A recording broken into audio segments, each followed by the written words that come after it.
젊은 시절 저와 남편은 꽤 사이좋은 부부였습니다. 남편이나 저나 찢어지게 가난한 집에서 뭣도 없이 고생만 하던 사람들이었고, 그런 저희가 결혼해서도 형편이 여의치는 않았어요. 그래도 남편과 저는 누구보다 열심히 살았고, 그래야만 할 이유도 있었습니다. 저희가 쉼없이 살 수밖에 없었던 가장 큰 이유는 다름 아닌 저희 딸아이 때문이었죠. 누군가 자식은 눈에 넣어도 아프지 않다고 했던가요? 저희 딸아이 역시 그런 자식이었어요. 처음 딸을 봤을 때 저는 평생 그 아이를 사랑하지 않을 수 없다는 걸 깨닫게 되었죠. 얼마나 예쁘고 귀하던지 그런 딸을 위해서라면 뭐든 해주고만 싶었습니다. 그래서 저와 남편은 참 부지런히 살아야 했어요. 남들 쉴 때 일하고 놀 때 일하며 하나뿐인 딸을 위해 노력해왔죠. 몸은 고생이었지만 딸을 보면 너무나 행복했고 남편과 서로 의지하면 못할 일이 없을 것만 같았습니다. 근데 그런 남편이 야속하게도 제 곁을 너무 일찍 떠나버리고 말았지 뭐예요? 저희 딸이 초등학교 올라가고 얼마 안 되었을 때 남편이 그만 심장마비로 떠나고 말았거든요. 남편이 젊은 나이에 그렇게 허망하게 갈 줄 몰랐기에 저의 충격은 적지 않았습니다. 하지만 저는 그대로 슬퍼하고 주저앉아 있을 수가 없었어요. 제게는 남편 몫까지 챙겨야 할 딸아이가 있었으니까요. 제가 슬퍼하면 딸이 더 슬퍼할 것을 알기에 저는 남편을 보내 속이 문드러지면서도 겉으로는 덤덤한 척 해야 했습니다. 그렇게 제 딸 앞에서 저는 뭐든 견디고 참을 수 있는 강한 엄마가 되어야만 했죠. 제 딸이 조금이나마 걱정 모르는 아이로 자라게 하기 위해서는 제가 그래야만 했거든요. 남편을 먼저 잃고 내 팔자는 이렇게 꼬여가도 내 자식만큼은 곱게 키우고 싶은 게 부모 마음이잖아요. 그래서 저는 딸이 일찍 철들기를 바라지 않았습니다. 하지만 야속하게도 착한 제 딸은 너무 일찍 철이 들어버렸어요. 겨우 초등학생 되는 그것이 지 아빠 떠나고서 저의 남편 이름 빈자리를 아는지 자꾸 그렇게 자기 엄마를 챙기려고 하더라고요. 그리고 자기는 제 속 썩이지 않을 거라며 말도 잘 듣고 공부도 잘하는 착한 딸이 되어주었습니다. 그게 기특하면서도 저는 마음이 아팠어요. 내가 좀 더 잘났더라면 우리 딸이 그렇게 눈치 보고 철들지 않아도 됐을 텐데. 자식에게 뭐 하나 해준 것 없이 받기만 하는 제가 못난 어미라는 생각이 들었죠. 그래도 운동이며 공부며 뭐든지 잘하던 제 딸은 저의 자랑이고 저의 모든 것이었습니다. 그렇게 똘똘하게 잘 자라준 딸아이는 명문대에 합격해 무사히 학교 생활을 해내며 뒤에는 대기업까지 들어가게 되었어요. 그런 딸이 저는 또 한 번 자랑스러울 수밖에 없었죠. 대기업까지 들어갔으니 어디 가서 꿀릴 것도 없고 저는 딸이 결혼만 잘하면 더없이 행복해질 거라고 생각했습니다. 제가 남편을 일찍 잃어서 그런지 저희 딸은 자기보다 잘난 남자 만나서 남편 품 안에서 든든하게 걱정 없이 살기를 바랐거든요. 그러던 어느 날 딸이 결혼을 하겠다며 말을 꺼낸 겁니다. 그런 예비 사위가 병원장 집안 아들이라는 말에 저는 감격스러웠어요. 병원장 집안에 유학까지 다녀왔다는 사위가 제 눈에는 참 좋아 보였거든요. 게다가 그런 사위가 제 딸이 좋다며 죽자 사자 매달린다니 저는 이것보다 더 바랄 게 없겠다 싶었습니다. 저는 두말할 것 없이 결혼 허락을 했고 저희 딸이 부잣집에 시집가서 잘 살 날만 기다리고 있었어요. 그렇게 양가 집안의 인사가 끝난 후 상견례를 하게 되었는데 상견례 자리에서 사돈 댁이 은근히 저를 무시하는 것 같은 겁니다. 제가 어려운 형편에 혼자 딸을 키웠다면서 결혼 준비고 뭐고 자기들이 알아서 할 테니 저더러 신경 쓰지 말라고 선을 그어버리는 거예요. 뭐 그 집 사정 저희가 모르는 것도 아니고 그렇다고 저희가 능력이 안 되는 것도 아니고 결혼 문제는 저희 쪽에서 다 알아서 할 테니까 사돈은 신경 쓰지 마세요. 그 대신 이렇다 저렇다 말도 하지 마시고요. 아, 예? 그 말은 저더러 결혼 준비해서 빠지라는 그런 말씀이신가요? 괜히 기분 나쁘게 듣지 마시고요. 이렇게 하는 게 저희도 편하고 애들한테도 좋을 것 같아서 그럽니다. 그렇다고 사돈이 애들 결혼식 호화스럽게 치러줄 수 있는 것도 아니잖아요. 그쵸? 안사돈이라는 여자가 저를 아래 위로 훑으며 저를 무시하는 말을 하는데 자존심이 무척 상하면서도 저는 아무 말도 할 수 없었습니다. 한참 기울어지는 결혼을 시키다 보니 저도 모르게 자꾸 낮아지더라고요. 내가 여기서 불만스럽다고 말 한마디 꺼내면 딸아이 결혼을 망치는 건 아닐까 싶은 걱정에 저는 참을 수밖에 없었습니다. 기도 죽고 서러웠지만 그저 내 딸 하나 행복하면 된다 생각하고 결혼을 시켰죠. 그렇게 딸아이는 병원장 집안에 시집을 가며 강남 아파트에 신혼집을 얻게 되었습니다. 주변 사람들은 그 소식에 저더러 딸 결혼 잘 시켰다며 부러워들 하더라고요. 저도 처음에는 그런 줄만 알았어요. 내 밑에서 고생만 하던 내 딸이 부잣집에 시집가서 호강하고 사모님 소리 듣고 살 줄 알았죠. 그런데 언젠가부터 딸아이가 연락이 뜸해지기 시작하는 겁니다. 시골집이 멀어서 자주 못 온다 그러더니 10번 전화를 걸면 한 번 받을까 말까 하다가 언젠가부터는 그마저도 뚝 끊겨버린 거예요. 처음에는 아이가 바빠서 그런다 생각했습니다. 회사 생활하랴 시부모님 병원일까지 도우랴 애가 바쁜 게 당연하다 생각했죠. 게다가 부잣집이니 이래저래 일도 많을 것이고 시골 사는 저는 모르는 세상에 있을 거라 생각했습니다. 하지만 그렇다고 해서 딸이 시집간 지 1년인데 반년 동안 딸을 못 본 건 너무하지 않나요? 그렇게 반년간 저는 딸 얼굴도 보지 못했고 한 달 가까이 소식도 듣지 못했습니다. 전화를 걸어도 받지를 않더라고요. 그렇게 바쁘다던 딸아이에게서 소식이 끊기자 저는 그제서야 이상한 생각이 들기 시작했습니다. 아무리 바빠도 엄마한테 이럴 수가 있는지 뭔가 잘못되었다 싶더라고요. 그래서 저는 뒤늦게서야 직접 딸을 찾아가 보기로 했어요. 사위 눈치 보여 몇 번 가보지도 못했던 강남 신혼집으로 찾아가게 되었죠. 하지만 두드리는 집에는 아무도 없었고 딸아이는 여전히 전화를 받지 않았습니다.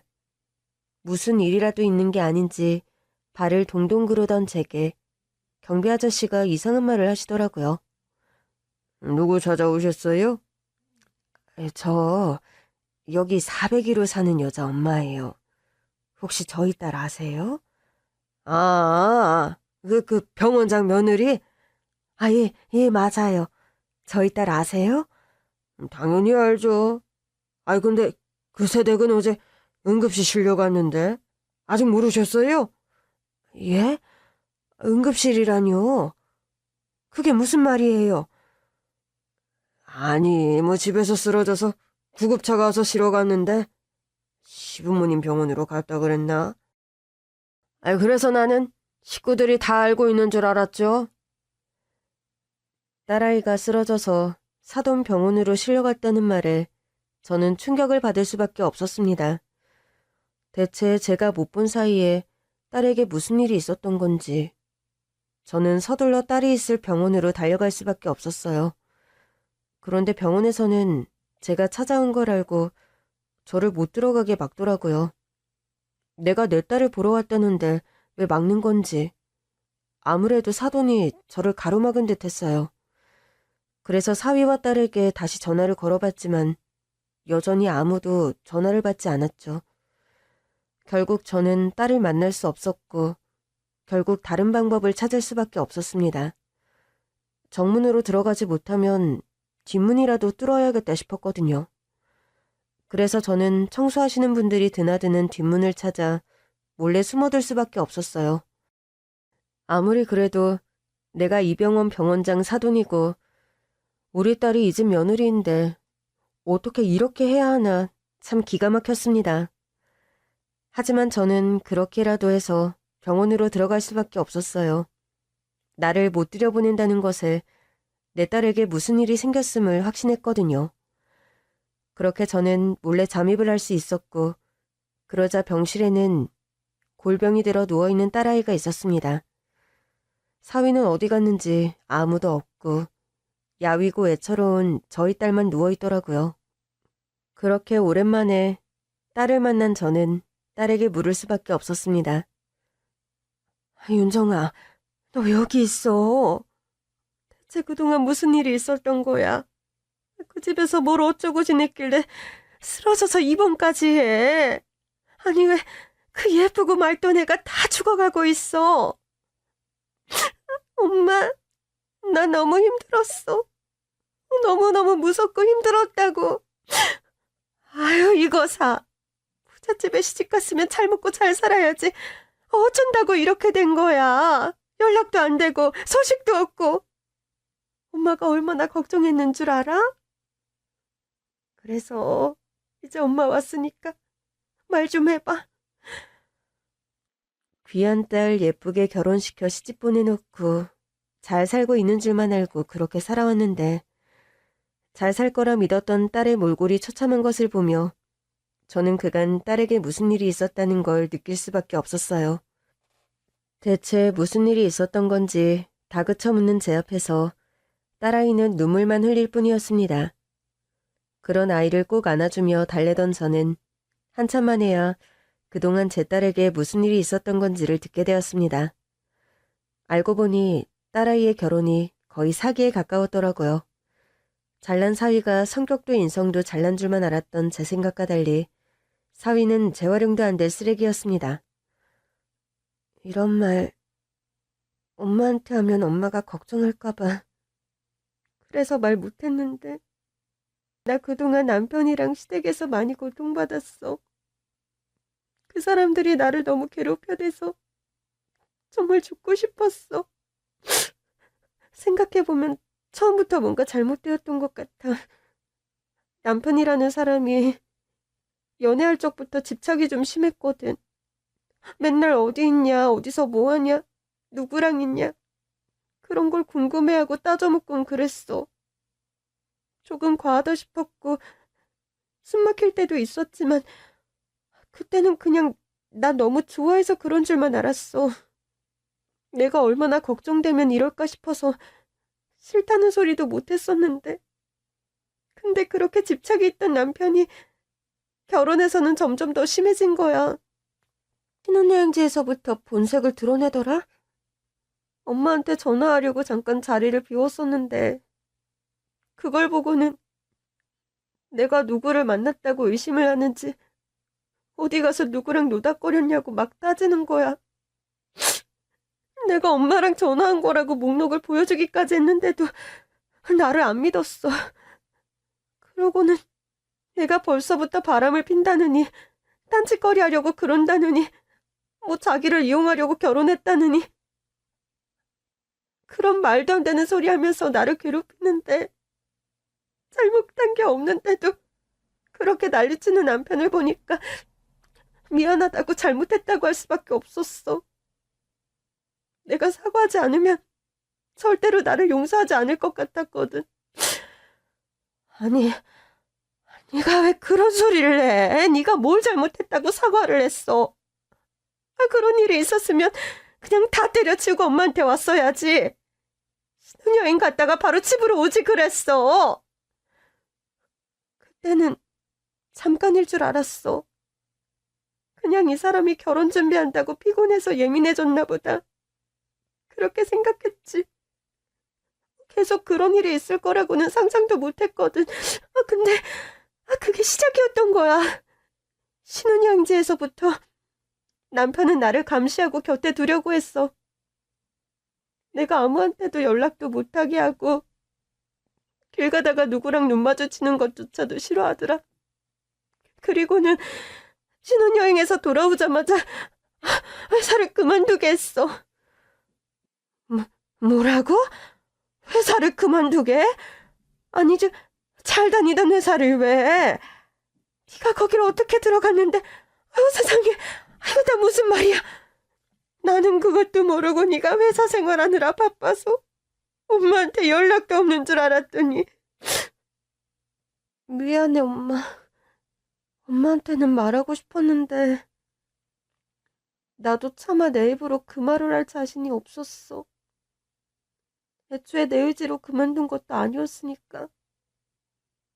처음부터 시부모님은 내가 일을 관두고 남편 내조를 하기를 바라셨었고, 남편도 내가 회사를 관두기를 바랐었어. 나는 내 일이 좋고 그럴 수 없다고 남편을 설득했고, 내가 워낙 완강했어서 그런지 남편도 결혼 전에는 더 말을 못하게 했거든. 근데 그랬던 남편이 결혼하자마자 집착 때문에 일을 그만두게 한 거야. 내가 밖에서 무슨 짓을 하고 다닐지 모르겠다면서 회사 다니지 말라 그러더라? 물론 그 말을 이해하지 못하고 싸웠지. 내가 당신이랑 결혼을 했지만 당신이 내 인생을 다 좌지우지할 수 있는 건 아니지 않냐고 나도 화내면서 따졌어. 그랬더니 득달같이 시부모님이 달려오시더라. 그리고는 세 사람이 나를 바닥에 꿇어앉혀 놓고 따지는 거야. 뭐? 사돈까지 그랬다고?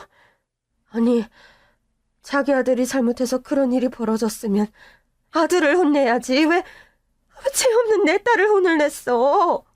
네가 뭘 잘못했는데 거기 꿇어앉혀. 아우 세상에. 엄마는 그것도 모르고 네가 그저 그 집에서 잘 지내는 줄로만 알고 있었는데 이게 대체 무슨 일이니?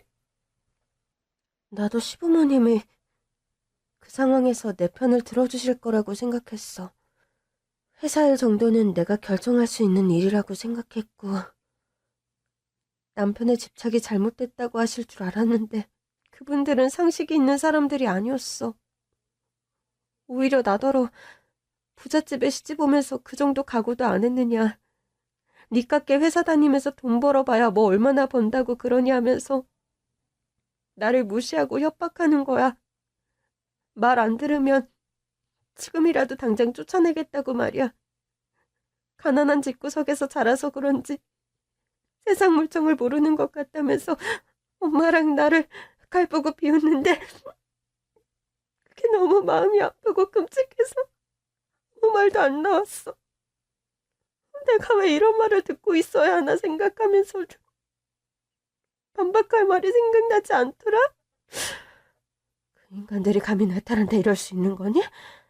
어떻게 이럴 수가 있어? 지들이 잘나면 얼마나 잘났다고 내 딸을 그렇게 무시할 수가 있어. 이거사, 응? 네가 뭐가 모자라다고 그런 소리를 그냥 듣기만 했어. 우리 딸이 얼마나 잘나고 대단한 사람인데.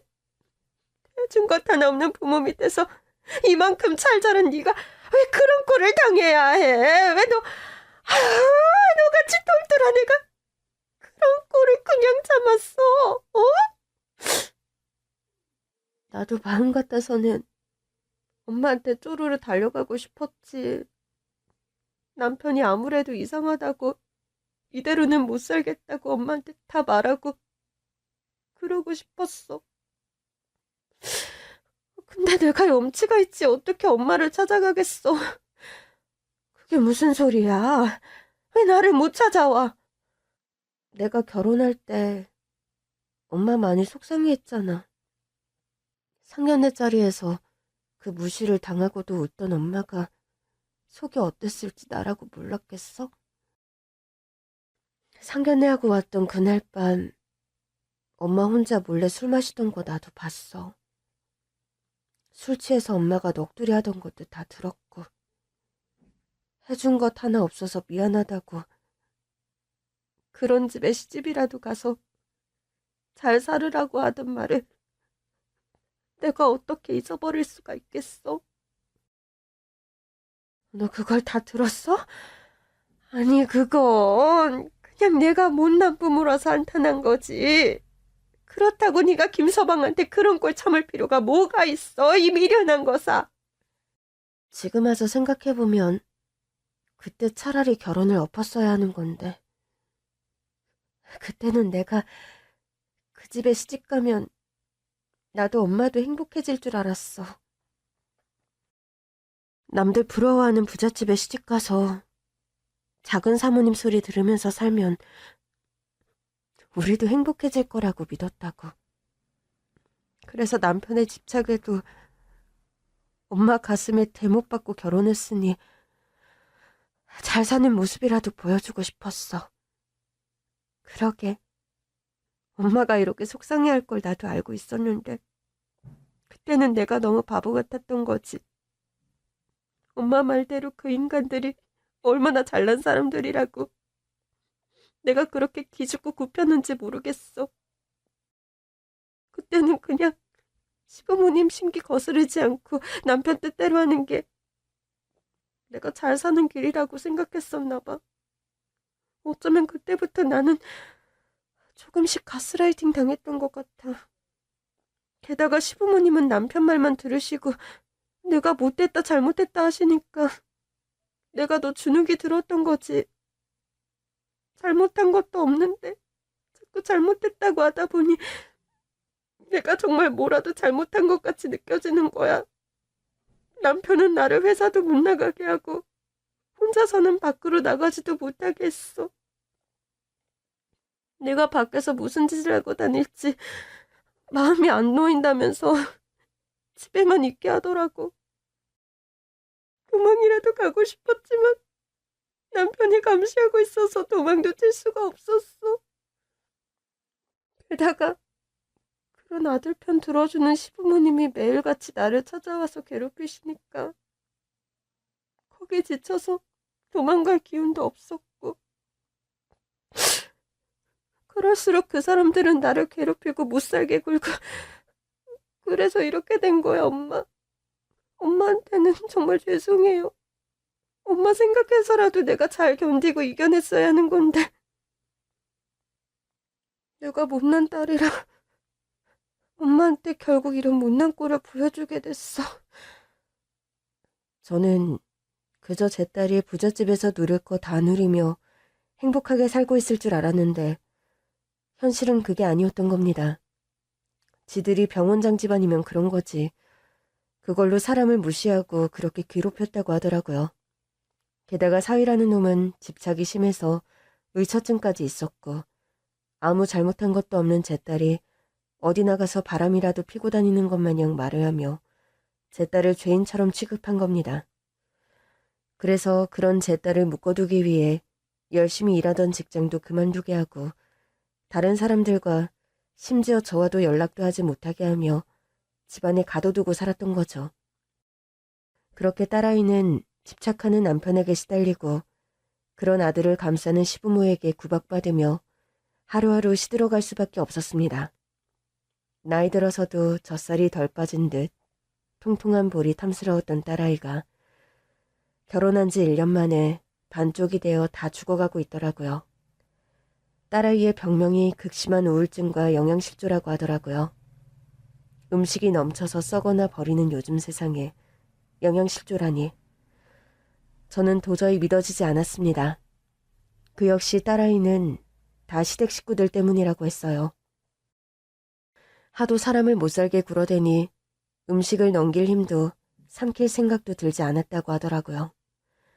그래놓고는 쓰러진 걸 보고 동네 소문 돌까봐 입원을 시켜준 게 다행이다 싶더라고요. 그 얘기를 알게 된 저는 피가 머리끝으로 솟구치는 기분이었습니다. 감히 내 딸을 괴롭히고 무시했다는 걸 알고 나니 도저히 참을 수가 없었고 딸이 혼자 이렇게 고통받는 사이 아무것도 모르고 있던 제 스스로에게 화가 났습니다. 딸이 이렇게 된 게 다 제 탓이라는 생각이 들더라고요. 그렇게 딸아이와 어려운 재회를 하며 사정을 듣고 있던 중 병실 문이 열리며 누군가 들어왔습니다. 그것은 다름 아닌 안사돈이었습니다.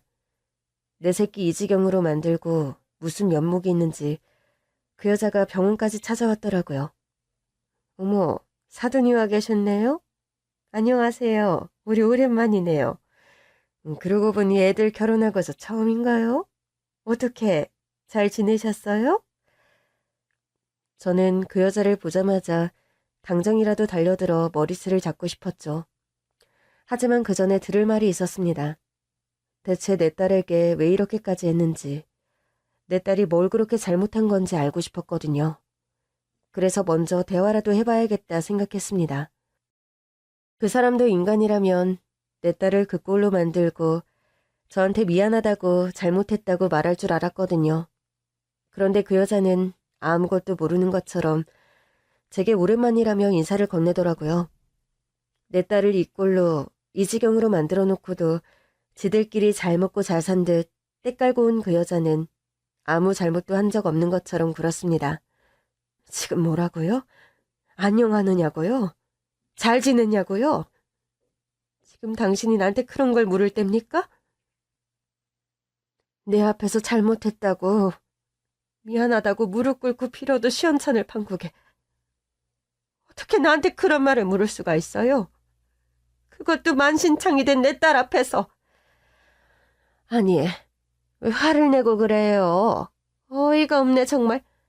나도 별로 반갑지 않은 사람이지만 그래도 예의 갖춰서 인사했더니 이 집 사람들은 대체로 예의가 없는 건지 아유 아무리 없이 살았다 그래도 개념이 있고 예의가 있어야지. 뭐 하는 짓이에요 지금? 뭐? 예의?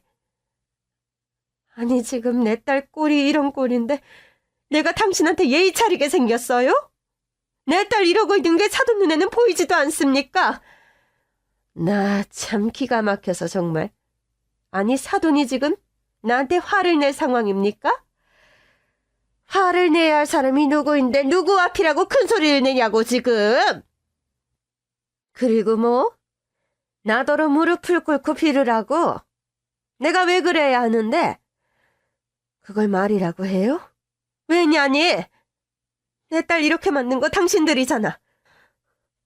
당신이랑 당신 아들이 내 딸을 죽도록 괴롭혀서 애가 이 지경이 된 거잖아. 아니 그걸 왜 우리 탓을 해?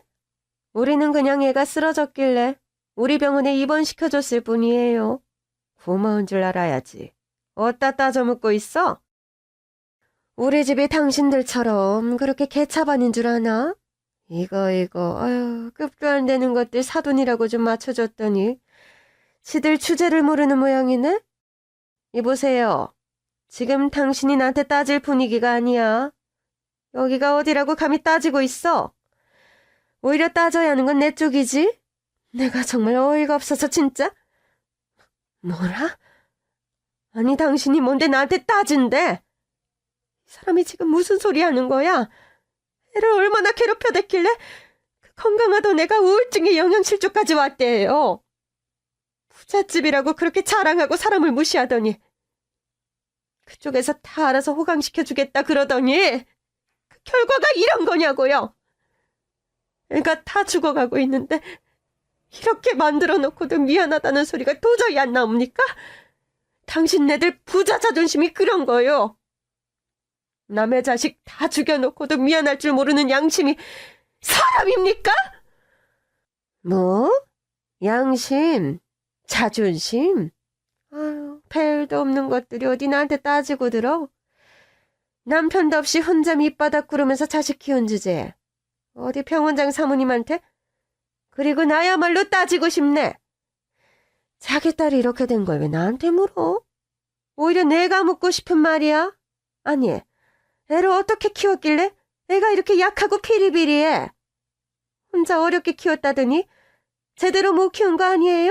얘 처음부터 아팠던 거 아니냐고.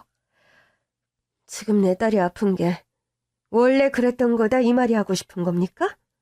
세상에. 우리 딸은 누구보다 건강하고 밝은 아이였다고요. 그 집에 시집가서 나랑 연락도 못하고 살던 1년 만에 이렇게 된 거지. 내가 우리 딸한테 얘기를 다 들었는데 그런데도 내 앞에서 감히 그런 소리를 내요. 뭔 얘기를 어떻게 들었는지 모르겠지만 나는 모르는 일입니다. 내가 뭘 어쨌는데요. 당신들이 내 딸 괴롭혔다며? 당신 아들은 죄 없는 우리 딸이 어디서 바람이라도 피고 다니는 것처럼 죄인 취급하면서 의사증으로 괴롭혀댔고 그래서 밖에서 일 잘하고 잘 살던 애 회사도 못 다니게 하고 발목 잡아서 집에 가둬놨다면서. 그리고 시부모라는 당신들은 며느리 불쌍한 줄도 모르고 아들 편만 들고 며느리 괴롭혀대고 이 불쌍한 애를 얼마나 못살게 굴고 들들 볶아댔으면 애가 이 지경이 됩니까? 아유 세상에. 내가 그 생각을 하면 속에서 천불이 일어나고 피눈물이 날 것 같은데. 그래도 나더러 뭘 어쩌냐고 묻는 거요. 정말 심이 없는 인간들이구만. 어머, 아유, 이 사람 지금 뭐라고 하는 거야? 기가 막혀서 정말. 아니, 자기 딸 말만 듣고서 죄 없는 사람을 이렇게 몰아가도 되는 거냐고. 우리 아들이 뭐 집착? 의처증? 아유, 세상에. 어디 그런 말도 안 되는 소리를 해요. 우리 아들은 저런 애한테 괜히 집착하고 발목 잡을 그런 애가 아니에요. 오히려 발목 잡힌 건 우리 아들이지. 애초에 이 결혼부터가 당신 딸이 내 아들한테 매달리는 바람에 이루어진 결혼인데. 근데 우리 아들이 댁내 딸을 그랬다고? 어이가 없어서 정말. 그리고 나는 뭐 한가한 줄 알아요? 내가 할 일이 없어서 괜히 며느리 괴롭히고 그랬을 거라 생각하는 거예요? 내가 얼마나 바쁜 사람인데 병원장 사무가 얼마나 바쁘고 공사다망한지 몰라서 그런 소리 하는가 본데. 나는 며느리 괴롭히고 싶어도 그럴 시간이 없는 사람이에요. 우리 남편은 병원장이고 나는 우리 병원에서 이사장 달고 있는데 그딴 데 쓸 시간이 있는 줄 알아? 맨날 병원 출근해서 할 일이 얼마나 많고 주말에는 또 여기저기 모임 다니고 하느라 바쁘다고. 그런데 내가 뭐? 자기 딸을 괴롭혀? 아, 진짜 지나가던 개가 웃을 소리다. 아니, 하자가 있는 자기 딸 시집 보내놓고 지금 누구한테 책임을 떠넘기게? 당신이야말로 제대로 말해. 어디 하자 있는 걸 우리한테 숨기고 내 아들이랑 결혼시킨 거 아니냐고? 자기 잘못은 인정하지 않고 되려 화를 내던 안사도는 심지어 제 딸이 처음부터 어디가 아팠던 거 아니냐며 되묻고 있었습니다. 누구보다 건강했던 내 딸을 이 지경으로 만들어 놓고서 제 딸이 처음부터 비리비리 문제가 많아 보였다며 적반하장으로 나오더라고요. 당장에 무릎을 꿇고 매달려도 용서할 생각이 없던 제 앞에서 감히 저를 무시하고 제 딸을 모욕하는 사돈을 보며 저는 마지막 인내를 잃어버리고 말았습니다. 그 여자가 제 딸의 흠을 잡는 그 모습에 저는 겨우 붙들고 있던 이성의 끈을 놓아버리며 순간 그 여자의 머리채를 휘어잡을 수밖에 없었죠. 이 여자가 지금 무슨 소리를 하는 거야? 듣자 하니 사람을 무시해도 유분수지. 어디서 그딴 개소리를 짓거려? 내가 오늘 너 죽이고 감옥 가는 한이 있더라도 너 가만히 안 둔다. 어디 오늘 다 같이 지옥 가보자고. 아, 이게 뭐 하는 짓이야? 이거 안 나? 이거 나? 이거 나! 안 나, 못 나. 네가 놓으란다고 내가 놓을 줄 알아? 그나마 미안하다 사죄라도 하면 말로 해보려고 했는데 내가 봤을 때 너는 말이 통하는 인간이 아니다 싶네. 아니, 인간도 아닌 거지. 내 딸 저 지경으로 만들어 놓고도 미안한 줄 모르고 적반하장으로 나오는 너 같은 것은 내가 도저히 말로 할 수가 없어서 말이야. 어디 오늘 머리털 한번 다 뽑혀봐라. 당신 지금 뭐 하는 짓이야? 정말 사람 죽이려고 그래? 이거 범죄야. 당신 감옥 갈 거라고. 내가 지금 이 상황에 그깟 감옥이 무섭겠어? 그리고 네가 지금 내 걱정해줄 때가 아닌 것 같은데 당신 걱정이나 잘해. 혹여나 내가 감옥에 가면 그 옆방에는 네가 들어가 있을 거니까. 뭐라는 거야 이것이. 당신 정말 미친 거냐고. 아무리 바닥에서 굴러먹던 인간들이라 그래도 교양 없이 이게 뭐 하는 거야? 얼른 놔? 안 놔? 아이고, 내가 나이를 먹긴 먹은 모양이야. 옛날에는 힘이 좋아서 머리채 한번 잡으면 그것들이 찍소리도 못하고 납작 엎드렸는데 이것이 아직도 입이 팔팔하게 살아있는 걸 보니 아직 살만한 모양이야. 그럼 어디 머리채 다 뽑고 척추라도 꺾어놔야 하나? 이거 나도 웬만하면 살려서 보내주려고 그랬는데 당신 말하는 소리를 보니 아무래도 걷기는 못 보내겠네. 뭐라고? 지금 나를 죽이겠다고 이러는 거야? 어머, 아유, 이 여자 정말 미쳤나 봐. 무식하면 용감하다 그러더니 당신이 정말로 나한테 이런 짓 하고도 무사할 줄 아는 거야?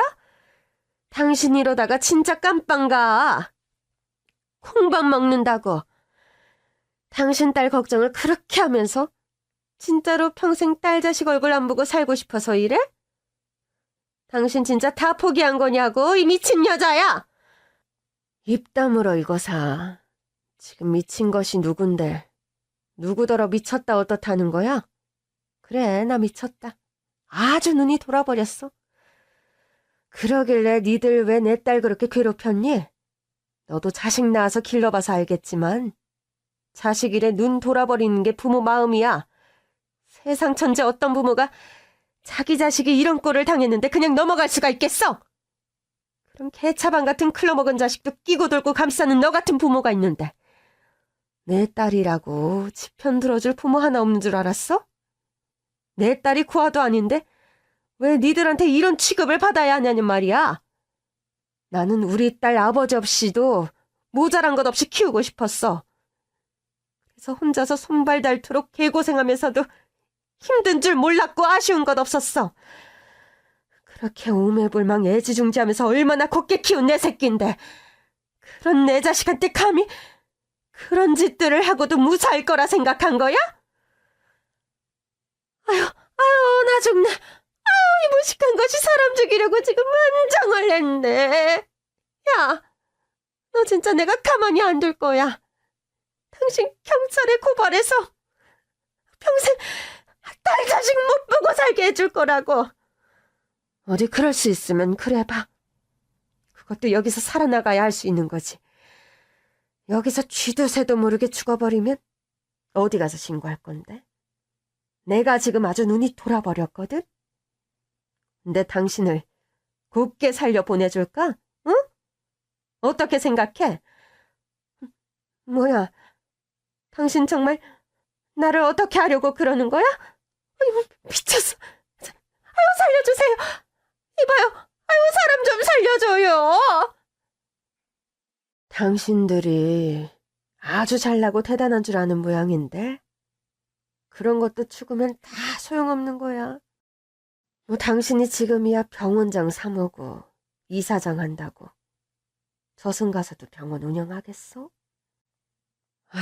지금껏 모은 재산도 죽으면 다 종이 조각되는 건데 죽어서 후회하면 무슨 소용이야? 안 그래? 근데 당신이야 죽으면 아쉽겠지만 나는 하나도 무서울 게 없거든. 그래서 원래 잃을 것 없는 것들이 무서운 법이야. 나야 살 만큼 살았고 내 자식 한풀이 해줄 수만 있다면 당신이랑 당신 남편 그리고 당신 자식까지 죄다 끌고 지옥으로 떨어질 수 있거든? 내 말이 장난 같아? 응? 아유, 알았으니까 일단 이것 좀 놓고 얘기해요, 사돈. 우리 말로 합시다, 응? 내가 잘못했으니까 용서해 주세요. 아유, 세상에 미안합니다. 정말로 미안해요. 제가 워낙 별 고생을 다 하고 살아서 그런지 보통 여자들보다는 힘이 좋은 편이었거든요. 웬만한 남자들 앞에서도 절대 주눅드는 편은 아니었죠. 밖에서 장사하고 진상들 겪으며 산전수전 다 겪다 보니 이 나이 먹고 남은 건 깡따구와 체력뿐이라 평생 고생 모르고 입만 살았을 그런 여자 하나쯤은 순식간에 제압이 가능했습니다. 그 여자야 밖에서 남자들이랑 붙어본 적도 없을 거고 저 같은 사람한테 머리채 잡혀본 적도 없었겠죠. 그래서인지 처음에는 상황 파악을 못하고 이거 나라 가만히 안 둔다 발악하며 협박을 해대더라고요. 하지만 제가 이제 와서 그런 게 무섭겠어요? 당장이라도 씹어먹고 싶어 안달인 저한테 그런 협박은 통할 일이 아니었습니다. 그래서 제가 되려 협박을 했죠. 나는 더 잃을 것도 없는 사람이고 감옥 갈 때 가더라도 당신 끌고 갈 거고 죽더라도 다 같이 죽을 거라고 말이에요. 그러자 그 여자가 그제야 정신을 차리고 겁을 먹는 겁니다. 그 여자가 보기에도 제가 그런 말을 실없이 할 것 같지는 않았던 거죠. 그렇게 저는 한참 동안 안사돈이었던 여자의 상무를 돌렸고 그제서야 그 여자 입에서 잘못했다는 말을 들을 수가 있었습니다. 내 말 알아들었기를 바래. 나 정말 더 무서울 거 없는 사람이고 눈에 뵈는 거 없거든? 알겠어요? 아, 예, 알겠습니다. 알겠어요. 죄송합니다. 잘못했습니다. 제가 다 자식 교육을 잘못 시켜서 그럽니다. 한 번만 용서해 주세요. 용서는 무슨 용서? 아니, 이 사람이 그렇게 말을 했는데 아직도 말귀를 못 알아들었냐? 이봐요. 당신 제대로 반성하고 있는 거 맞아? 이런 일을 벌여놓고 이제 와서 용서받기를 바라는 것부터가 기만 아니냐고. 아, 예? 아니, 제 말은 그게 아니라. 아유, 알겠습니다. 용서하십시오. 저희는 죽어도 싼 사람들입니다. 그래, 당신들은 무슨 짓을 당해도 싼 사람들이야. 그동안은 돈 좀 있다고 사람들 무시하고 갑질하고 그렇게 살았겠지만 앞으로는 정신 차리고 살아야 할 거야. 아무튼 우리 딸은 내가 데려갈 거고 가자마자 변호사 만나서 애들 이혼시킬 거니까 그런 줄 아셔. 내가 지금 순순히 보내주는 건 당신 식구들이랑 아들놈한테 말 전하라고 보내주는 거니까 괜히 도망쳤다 생각해서 뒤로 딴짓할 생각은 말고. 만약 그렇다면 내가 정말 지옥 끝까지 당신 쫓아갈 겁니다. 알겠어요? 아유, 예, 알겠습니다. 알고 말고요. 아유, 죄송합니다.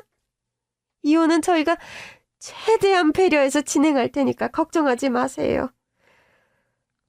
안사돈이었던 그 여자는 말귀를 잘 알아들은 척하며 병실을 나갔습니다. 그리고 그 여자가 나가자마자 저도 제 딸을 데리고 고향집으로 내려가게 되었죠. 언제든 그 집 식구들이 찾아올지 모르는 그런 곳에 제 딸을 둘 수가 없었거든요. 그렇게 저는 딸아이를 데리고 집으로 돌아갔고 저는 지극정성으로 딸아이를 챙기며 딸이 무사히 회복하기만을 바랐습니다. 다행히도 딸아이의 상태는 나날이 좋아져 갔어요. 너무 끔찍하게 괴로워서 죽 한 숟가락 삼키지 못했던 신혼집을 벗어난 제 딸은 다시 입맛이 돌아오는지 잘 먹고 잘 쉬며 건강해질 수 있었죠. 그리고 그렇게 딸의 건강이 회복되는 걸 보며 그 사이 저는 딸 대신 이혼 준비를 시작했습니다. 제가 아는 모든 인맥을 동원해 이혼 전문 변호사를 선임하고 딸이 하루빨리 그 집과 연을 끊을 수 있도록 준비하게 되었어요. 그때까지만 해도 저는 그 여자가 순순히 이혼을 해줄 거라는 그 말을 믿고 있었습니다. 그래서 일이 어렵지 않게 끝날 거라 생각했는데 아무래도 제가 여전히 순진했던 모양이었어요. 그때 병실에서 머리채 잡힌 게 얼마나 지났다고 그새 까먹은 건지 기어이 그 집 식구들이 또 저희 모녀를 괴롭히려고 하는 겁니다. 이혼하고 싶으면 소송을 하자고 그러더니 저한테 폭행으로 소송장까지 보냈더라고요. 그때는 잘못했다고 미안하다 그러더니 몇 주 만에 이렇게 말을 받고 내가 이럴 줄 알았지. 그런 인간들이 그렇게 금방 정신 차릴 거라 생각하면 안 되는 거였는데 내가 어쩌자고 그것을 그냥 보내줬을까? 아주 그 자리에서 묻어버렸어야 하는데 말이야. 아니면 찍소리 못하게 입이라도 꼬매버리든가. 다 이 엄마 잘못이다. 이렇게 되면 소송으로 가야 한다는데 어떻게 하니 우리 딸. 못난 엄마 때문에 또 고생만 하게 생겼어. 괜찮아 엄마. 나는 처음부터 쉬울 거라 생각도 안 했어. 지금 이렇게 엄마 옆에서 이혼 준비할 수 있는 것만으로도 나는 다행이다 싶어. 그러니까 속상해하지 마. 엄마 잘못은 아무것도 없어. 나는 오히려 엄마한테 미안하지. 괜히 나 때문에 생전 가보지도 못한 경찰서 가게 생겼는데. 아유, 우리 딸 왜 자꾸 미안해할까? 엄마는 정말 괜찮다니까. 정작 미안해야 할 것들은 두 발 뻗고 누워있을 텐데. 아, 왜 우리 딸만 미안해야 하는지 모르겠구나. 애초에 기대하면 안 되는 거였어. 미안해하고 양심 찾고. 그런 것도 사람들이 나는 거지. 엄마 말대로 그것들 사람 아니야. 양심이라고는 없는 인간들이라니까? 그런 사람들이 무슨 용서를 구하겠어? 솔직히 시모가 엄마한테 미안하다는 것부터가 나는 믿기지가 않는데. 그러니까 애초에 사람도 아닌 것들이랑 붙을 거면 우리도 평범하게 접근하면 안 되는 것 같아. 나도 이제 건강 되찾아가고 정신 돌아왔으니까 앞으로는 내가 알아서 할게. 아니, 윤정이 네가 뭘 알아서 하겠다는 거야. 네가 무슨 힘이 있다고. 그러지 말고 엄마가 알아서 할게. 엄마가 어떻게든 해볼 테니까 너는 걱정하지 마.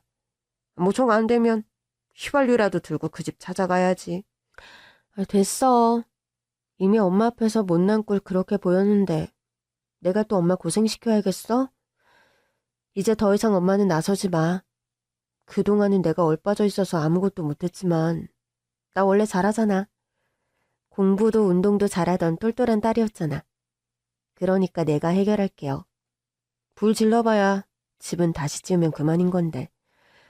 그 집 식구들한테 큰 기별이나 가겠어. 나는 그 사람들한테 휘발유보다도 더 무서운 게 뭔지 알아. 그러니까 그걸로 복수할 거야. 뭘 어쩌려고. 다행히도 저와 같이 있으며 금방 기운을 차린 딸아이는 이혼 소송만큼은 자기 힘으로 하겠다며 저를 안심시켰습니다. 저는 처음에 그 말이 믿었지 않았습니다. 그 집에서 딸이 당한 꼴을 알고 있던 저는 딸아이가 뭘 할 수 있을까 싶었거든요. 제 딸이 누구보다 야무지고 똑똑한 건 알지만 그런 딸을 가스라이팅했던 시댁이었으니 말이에요. 그런데 딸은 이번에는 다르다며 제대로 복수가 뭔지 알려주겠다 했습니다. 그리고 그런 딸은 제게 그럴 만한 무기가 있다고 알려주었죠. 엄마 딸이 결혼 한번 잘못해서 못난 꼴 많이 보였지만 그렇게까지 바보는 아니거든. 나도 그 집에서 그렇게 살면서 가만히만 있었던 건 아니야. 그 집 식구들 실체를 알고서 그걸 언젠가는 꼭 밝힐 거라고 생각했어. 그래서 증거들을 차곡차곡 모아뒀거든. 내가 바보 천치인 줄 아는 그 사람들은 아무것도 몰랐겠지만 말이야. 무슨 증거를 말이야? 네가 그 집에서 괴롭힘 당한 거? 그런 증거가 있니? 그럼 내가 바보같이 마냥 당하고만 있었겠어? 폭행, 협박, 감금에 대한 것들 내가 틈날 때마다 다 찍어놨어. 이걸로 내 남편이었던 그 인간 감옥 보낼 수도 있어. 이것까지는 그 집 식구들도 몰랐을걸? 근데 그게 끝이 아니야. 나는 내 남편도 남편이지만 시부모님이라는 그 사람들한테도 유감이 아주 많거든. 그 인간들 병원 가지고 있다고 떵떵거리며 살았는데 이제는 그렇게 못하게 해줄 거야. 그 사람들이 얼마나 많은 비리를 저지르고 있는지 엄마도 몰랐지. 그 인간들 정말 무서운 사람들이야. 사람 목숨 살리는 병원 운영한다고 하면서 사람 목숨에는 전혀 관심이 없고 오로지 돈밖에 모르는 사람들이었거든. 당장 오늘 내일 하는 환자들 내보내고 비싼 치료비 내는 환자들만 챙기던 병원이었어. 나는 그 집 심부름하고 뒤치다꺼리하면서 그 꼴 다 보게 됐고. 뭐라? 그게 정말이야? 아니, 사람 목숨이 중요하지 돈이 중요해? 그러게 말이야. 애초에 그런 인간들이 병원을 운영했다는 것부터가 무슨 일인 건데. 어쩌다 세상이 이렇게 된 건지 모르겠어. 그렇게 돈만 밝히던 인간들이 세금 열심히 내고 했을 리가 없잖아. 내 생각에는 애초에 병원을 운영한 게 탈세를 위한 이유가 아니었을까 싶어. 아니, 저번에 보니까 시아버지라는 사람이 병원 운영 자금을 빼돌려서 누구한테 투자를 했다고 하더라고. 그리고 그 돈을 다시 병원을 통해서 받는 거야. 치료비나 기부금 명목으로 말이야. 그러니까 말하자면 그 병원 자체가 돈 세탁하는 거대한 세탁소였던 셈인 거지. 세상에 그게 정말이야? 아니 그런 건 드라마에서나 보던 거 아니니? 아주 있을 만큼 있고 배운 만큼 배운 사람들이 왜 그러니 대체? 세금 탈루하고 돈 세탁하고 그런 거 불법이잖아. 맞아. 전부 불법이고 그렇기 때문에 시댁 식구들이 그 많은 부를 누리고 살 수 있었던 거야. 나는 그것도 모르고 시부모님이 사람 살리는 일하는 좋은 분들인 줄만 알고 시집 갔던 거지. 그게 결국 내 발등을 찍은 거고. 하지만 후회할 때는 너무 늦었더라고. 그래서 더 이상 후회하고 싶지 않았어. 그래서 시댁의 실체를 알고 그런 불법적인 증거 잡으려고 도망 못 쳤던 것도 있어. 나올 때 나오더라도 증거들을 모아서 시댁을 고발하고 싶었거든. 그리고 이제는 그때가 된 것 같아, 엄마. 근데 그런 어마어마한 일을 우리가 할 수 있을까? 엄마, 왜 갑자기 그런 자신 없는 얘기를 해? 언제는 휘발유라도 가져가서 어떻게 하겠다고 하더니 갑자기 무서워? 그게 아니라 네가 하겠다는 일이 불 지르는 일보다 어려우니까 그러는 거지. 엄마는 혹시라도 네가 다칠까 봐 그게 걱정이란다. 아니야, 엄마. 내가 이미 엄마를 실망시키기는 했지만 나 그래도 그 정도로 나약한 사람 아니야. 이제는 완전히 정신 차렸고 나 정말 잘할 수 있어. 나 엄마 딸이잖아. 그러니까 한번 믿어봐줘. 그렇게 말한 딸아이는 다음날 누군가를 만나고 온다며 서울로 올라갔습니다. 혼자 움직이는 딸아이가 걱정되어 따라가려고 했지만 저를 안심시키며 혼자 다녀오더라고요. 그리고 그런 딸은 서울에서 기자님들과 검사님을 만나고 왔다고 했어요. 주변에 평판이 좋아 발이 넓던 딸이 여기저기 수소문을 해서 시댁을 개박살 낼 인맥들을 찾았던 거죠. 그렇게 딸은 병원장 사돈댁의 실체를 기자들에게 제보했고 동시에 탈세와 돈 세탁에 대한 증거들을 가지고 검사님을 찾아가 사돈댁을 고발했습니다. 저희가 할 수 있는 일은 거기까지였죠. 그리고 얼마 뒤 저희는 뉴스에서 어마어마한 사실을 듣게 되었어요. 다름 아니라 제 사돈이었고 제 딸의 시댁이었던 그 집이 검찰 조사를 받게 되었다는 겁니다. 저희 딸의 제보로 그 집 식구들의 비리들이 드러나며 결국 그렇게 되고 말았네요. 검찰청 포토라인에 서서 얼굴을 숨기며 기자들의 플래시 세례를 받는 전 사돈의 모습을 보고 있자니 저는 그제서야 마음이 놓였습니다. 유전무죄, 무전유죄라고 혹시나 돈 많은 그 사람들이 법망을 피해서 조사도 받지 않으면 어쩌나 싶었거든요. 하지만 아직 세상에는 정의가 살아있는 듯 했어요. 결국 그 사람들은 검찰 조사를 받게 되었고 검찰의 조사로 그들의 잘못이 속속들이 밝혀지며 실형을 피할 수 있었습니다. 병원장이며 이사장으로 책임 소재가 분명했던 사돈 내외는 경제사범으로 징역을 살게 되었고 능력이 없어 부모 등에 빨대 꽂아 살던 제 사위놈은 저희 딸에 대한 죗값을 치르러 감옥에 들어가게 되었죠. 그 덕분에 오래 걸릴 거라 예상했던 이혼 소송도 쉽게 끝날 수 있었습니다. 게다가 저희 딸에게 금전적인 이득도 있었어요. 손해배상에 대한 위자료는 물론이고 검찰에 경제사범을 제보한 공을 인정받아 보상금까지 받게 되었거든요.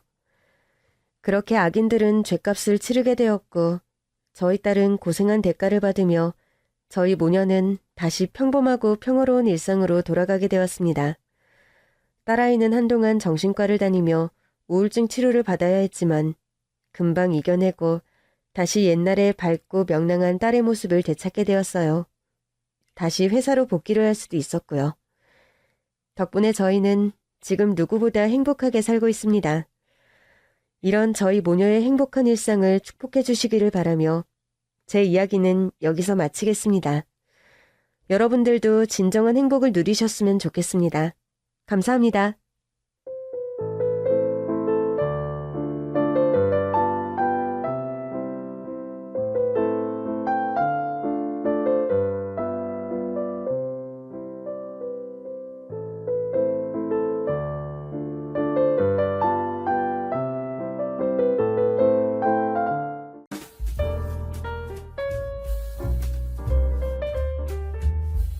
안녕하세요.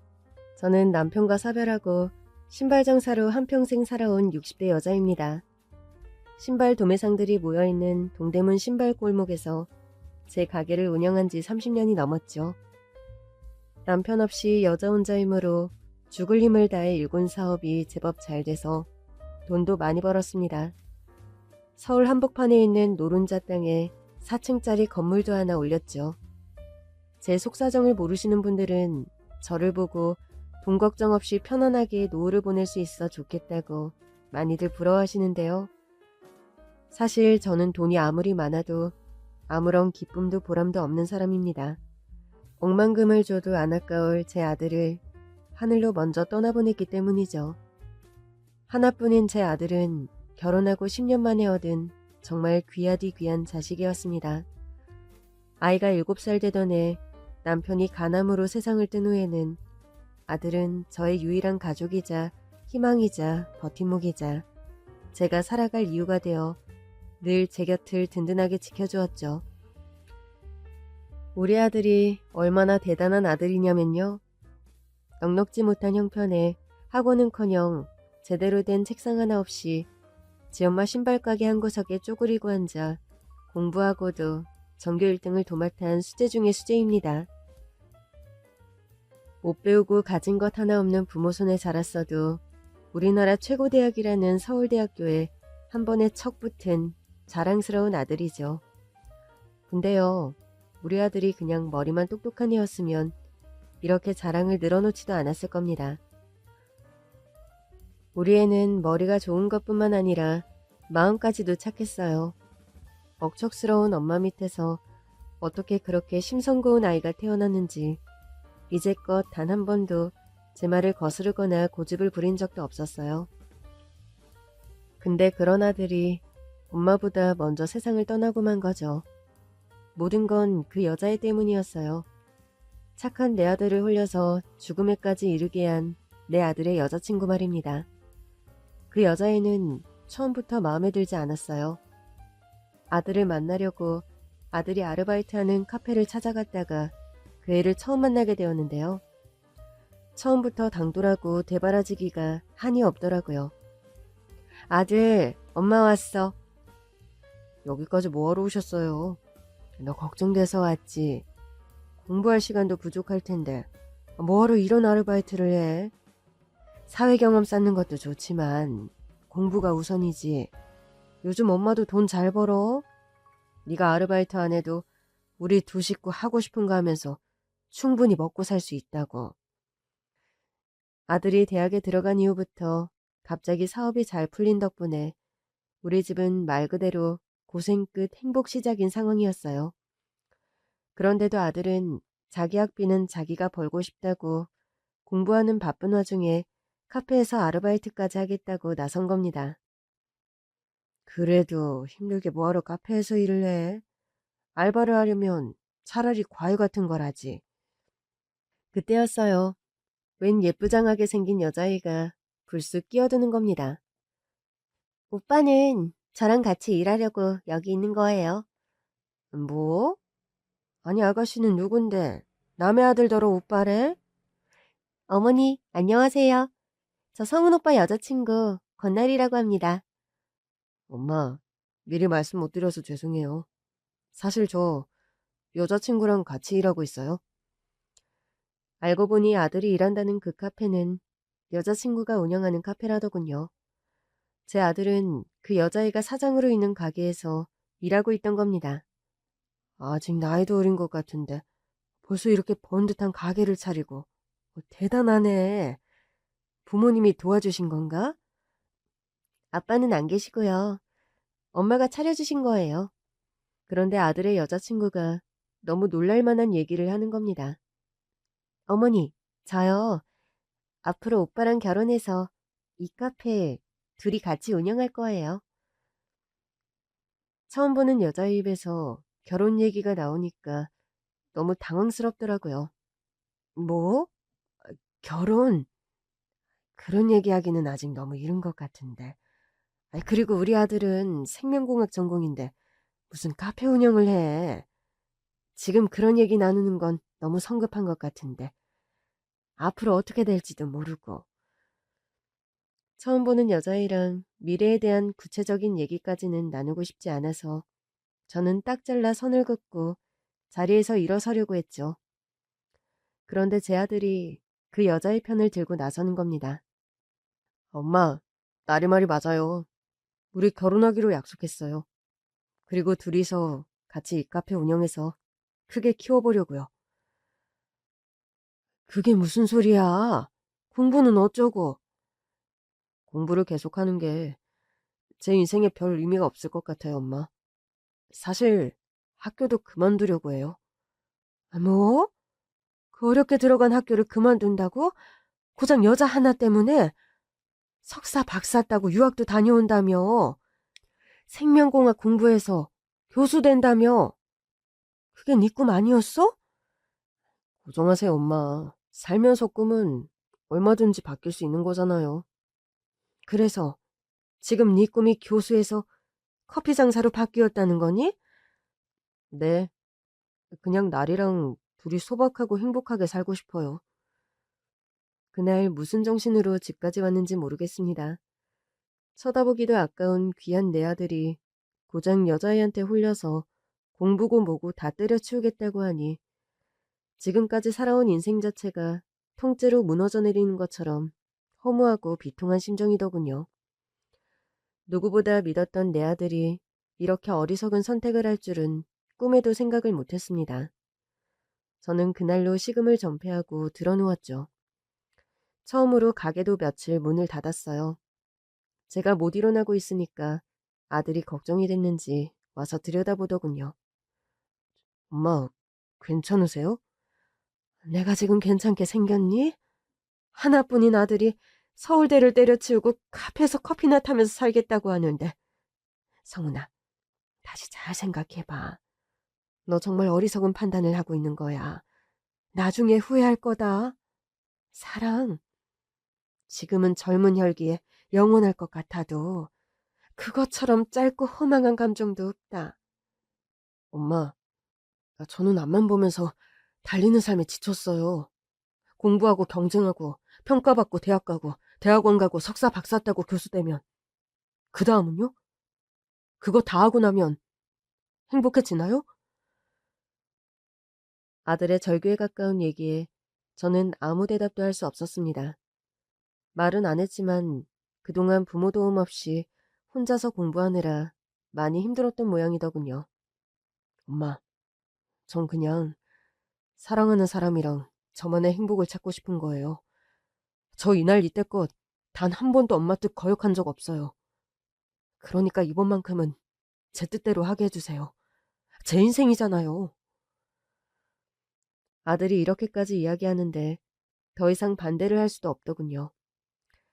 자식이 행복해지고 싶다는데 그 행복을 막을 부모는 없을 테니까요. 이래서 자식 이기는 부모는 없다고 하는가 봅니다. 그냥 아들 뜻대로 해줄까 하며 슬며시 마음이 풀어지려던 그때 저는 제 두 귀를 의심하는 소리를 듣고 말았습니다. 너무 놀라서 아들한테 몇 번을 되물었었죠. 뭐, 뭐라고? 지금 뭐라고 했어? 아, 제 사주 말이에요. 제 사주는 공부 많이 하면 안 되는 사주래요. 태어나서 지금까지 한 일이라곤 공부밖에 없는데. 정말 웃기죠? 누가 그런 말도 안 되는 소리를 해? 여자친구 어머니가요. 사실은 여자친구 어머니가 무속인이세요. 뭐- 뭐라고? 무속인이라면 무당이라는 얘기야? 예, 저도 몇 번 직접 뵀는데 그렇게 이상한 분은 아니에요.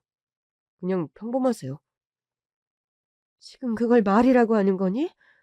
너 지금 무당 딸이랑 결혼을 하겠다는 얘기야? 전 너무 화가 나고 놀라서 피가 거꾸로 솟구치는 것 같았어요. 그런데 아들은 제가 왜 이렇게 화를 내는지 이해를 못하더군요. 무당이란 건 그냥 직업일 뿐이잖아요. 그걸로 문제 삼으시는 거 전 이해 안 돼요. 무당이 그냥 직업일 뿐이라고? 그게 얼마나 손가락 받는 일인지 알아? 왜 잘난 내 아들이 무당 사위가 돼서 손가락질 당하고 살아야 되냐고. 아무도 손가락질 하지 않아요. 그리고 제가 무당이랑 결혼하는 것도 아니잖아요. 그냥 나리 어머님이 무속인일 뿐이잖아요. 바보야. 무당은 대대로 이어지는 거잖아. 무당 딸도 신내림 받고 무당이 되는 거라고. 지금은 멀쩡할지 몰라도 나중에 갑자기 귀신도 보이고 신병 걸려서 여기저기 아프다가 결국 내린굿 받게 되는 거야. 에이, 그런 게 어딨어요. 그런 건 다 비과학적인 미신이에요. 성훈아, 제발 정신 차려. 무당은 보통 사람들이랑 달라. 신을 모시는 거야. 귀신 따라서 좌지우지되는 삶을 살게 되는 거라고. 그러나 아무리 설득을 해도 아들의 결심은 완고했습니다. 마음을 바꿀 생각이 전혀 없더라고요. 저는 최후의 수단을 쓸 수밖에 없었습니다. 끝까지 네 고집대로 할 거면 이 엄마 죽이고 가라. 엄마, 그게 무슨 말씀이세요? 너 그 무당 딸이랑 결혼하면 엄마는 약 먹고 콱 죽어버릴 거야. 아들이 잘못된 길로 들어가는 걸 그냥 보고만 있으라고? 나는 너 잘못되는 꼴은 못 봐. 차라리 죽는 게 낫지. 엄마, 제발 무턱대고 반대만 하지 마시고 나리 한 번만 제대로 만나주세요. 네? 필요 없어. 너 엄마 죽는 꼴 보기 싫으면 당장 그 여자랑 헤어져. 제가 죽어버리겠다고 독하게 나오니까 아들이 포기한 듯 아무 말도 없이 밖으로 나가버리더군요. 저는 그 여자랑 정리하려고 나가는 줄 알았죠. 그런데 그렇게 말도 없이 나간 아들이 그날 저녁 집에 돌아오지 않는 겁니다. 전화도 되지 않고요. 얘기가 길어지나 싶어 기다렸는데 결국 그날 아들은 외박을 했습니다. 그리고 다음 날도 그 다음 날도 돌아오지 않더군요. 한 번도 이런 적이 없었는데 집을 나가 연락 한 톡 없는 아들이 너무 걱정되더라고요. 결국 3일을 기다린 끝에 저는 아들을 찾아서 아들이 일하던 카페로 갔는데요. 이상하게도 카페 문이 닫혀 있는 겁니다. 그런데 굳게 닫힌 문 안쪽에 누군가가 앉아있는 게 보이더군요. 저는 얼른 문을 두드렸죠. 저기요, 거기 누구예요? 문 좀 열어봐요. 여기 우리 성훈이 있어요? 그러자 문이 열리고 누군가가 나오는데 한눈에 봐도 누군지 짐작이 가더군요. 무당이라는 바로 그 아들 여자친구의 엄마였습니다. 성훈이 어머니 되시죠? 처음 뵙겠습니다. 지금 서로 인사할 상황은 아닌 것 같네요. 여기 우리 아들 있나요? 에휴, 이렇게 들쑤시는 게 결국 자기 아들 망치는 길이라는 걸 왜 모르는지. 뭐요? 당신 지금 뭐라고 했어? 누가 누구를 망쳐? 내 아들 망치고 있는 건 당신 딸이라고. 내 아들 지금 어디 있어? 착한 내 아들 꼬드겨서 어디로 빼돌렸냐고. 진정해요. 이렇게 흥분한다고 될 일이 아니야. 나도 지금 찾고 있는 중이라고요. 그게 무슨 말이에요? 애들 여기 없어요? 나도 우리 딸이랑 연락이 안 돼서 여기로 찾으러 온 겁니다. 그럼 애들이 대체 어디 있다는 거예요? 연락 안 된 지 벌써 3일째라고요. 아들이 사라졌다는 생각에 눈앞이 캄캄해지고 불길한 생각이 뇌리에 스치더군요. 제가 자식한테 약 먹고 죽어버리겠다고 모질고 독한 소리를 해서 우리 아들이 저를 피해 영영 숨어버린 건 아닌지 너무 겁이 났습니다. 그때는 제정신이 아니었던 것 같아요. 무당을 붙들고 입에서 나오는 대로 원망 섞인 분노를 마구 쏟아냈죠. 당신 무당이잖아. 무당이 자기 딸 어디 갔는지 행방도 모른단 말이야? 둘이서 어디로 도망이라도 간 건지 당신이 모시는 그 귀신한테 물어보면 되잖아. 내 아들 찾아내. 얼른 찾아내라고. 그러자 그 여자도 얼굴빛을 싹 바꾸면서 날카롭게 반응하더군요. 어허, 신령님로 하시면 어쩌려고 그런 불경스러운 말을 해?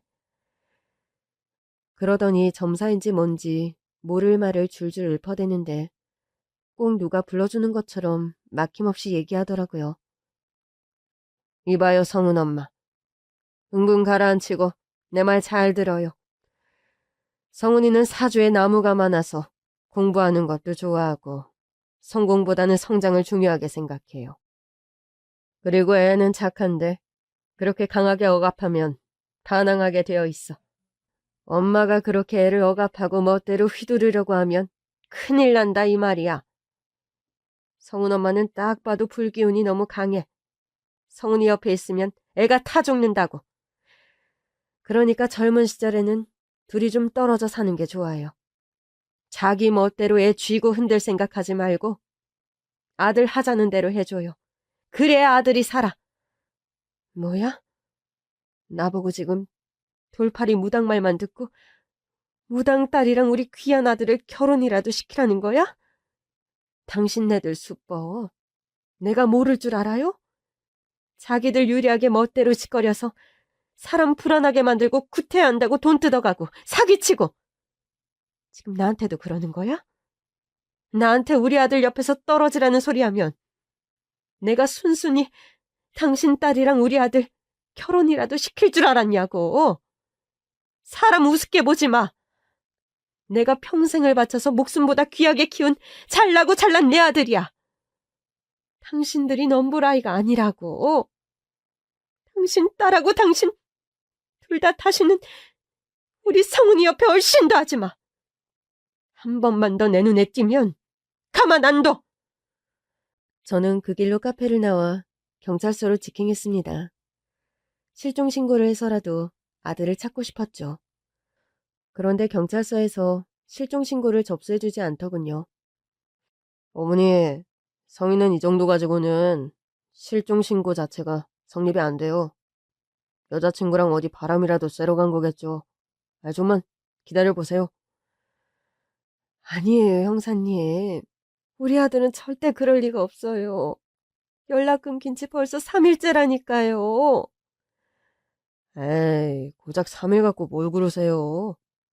여자친구랑 같이 없어졌다면서요. 댁에 가서 기다리시면 곧 연락 올 겁니다. 경찰은 저를 걱정 많은 노인네쯤으로 취급하고는 집으로 돌려보내더군요. 이제 제가 할 수 있는 건 없었습니다. 그저 아들이 마음을 돌리고 다시 집으로 돌아오기를 기다릴 수밖에 없었죠. 그런데 제가 경찰서를 찾아간 지 일주일 후, 정확히 아들이 집을 나간 지 열흘 후에 경찰서로부터 연락이 왔습니다. 저 박송우 씨 댁이죠? 아, 네, 맞는데요. 우리 아들 찾았나요? 박송우 씨 모친 되십니까? 네, 제가 성은이 엄마예요. 우리 아들 어디 있어요? 아, 이거 참. 이런 소식 전해드리게 돼서 너무 유감입니다. 아무래도 아드님이 사망한 것 같습니다. 네? 뭐라고요? 사망한 것 같다니 그게 무슨 소리예요? 아드님 유서가 발견됐어요. 같이 가서 유서랑 유품 확인 좀 해주시죠. 저는 미친 사람처럼 아들의 유서가 발견되었다는 곳으로 달려갔습니다. 경찰이 말해준 위치는 서울에서 그리 멀리 떨어지지 않은 조그마한 시골 마을의 강가였어요.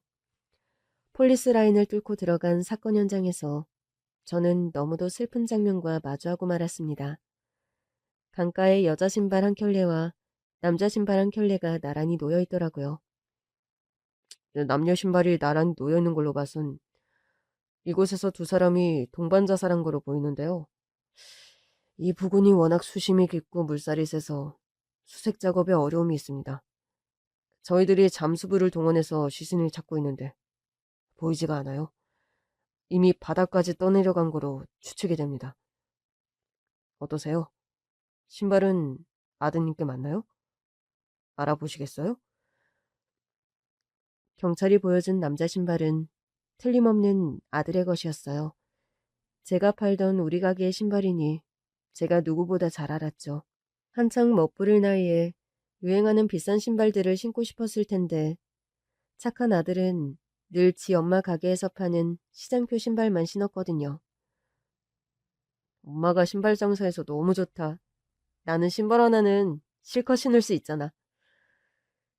싸구려 신발 하나에도 행복해하던 아들의 모습이 떠올라 견딜 수가 없었습니다.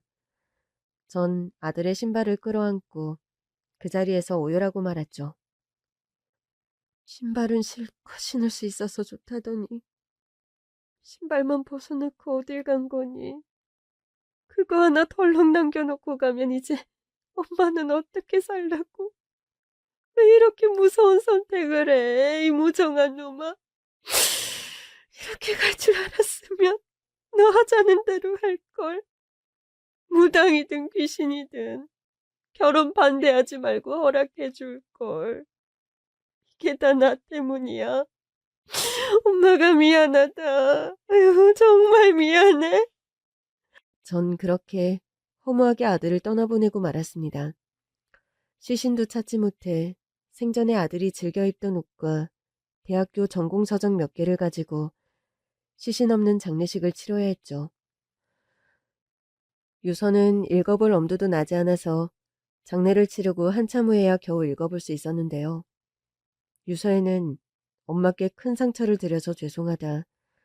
그래도 여자친구와 헤어질 수는 없어. 저 세상으로 함께 떠난다. 너무 슬퍼하지 말고 자신의 몫까지 남은 인생 행복하게 사셨으면 좋겠다. 나중에 꼭 다시 만나자고 쓰여있더군요. 유서를 읽으면서 몇 번을 까무러쳤는지 모릅니다. 흔히들 자식 잃은 슬픔을 창자가 끊어지는 아픔에 비유하잖아요. 그 고통은 정말 당해보기 전에는 절대 알 수 없는 온몸이 갈갈이 찢기는 고통 그 자체였습니다. 아들은 유서에서 자신의 몫까지 행복하게 살아달라고 했지만 저는 이미 살아도 산 목숨이 아니었고 지옥에 떨어져 끝없이 고통스러운 형벌을 받는 망자처럼 하루하루를 죽지 못해 살았습니다. 그래도 사람이 죽으라는 법은 없는지 이 끔찍한 고통 속에서 저를 다독이고 일으켜준 고마운 사람들이 있었는데요. 그건 바로 저의 아랫동서와 동서의 아들인 조카였죠. 성훈이가 그렇게 허망하게 세상을 떠나고 남편 자식을 전부 앞세운 박복한 제 곁에 남은 유일한 가족이 바로 동서와 조카였어요. 저와는 피 한 방울 안 섞인 관계지만 장례식장에도 제일 먼저 달려와 줬습니다.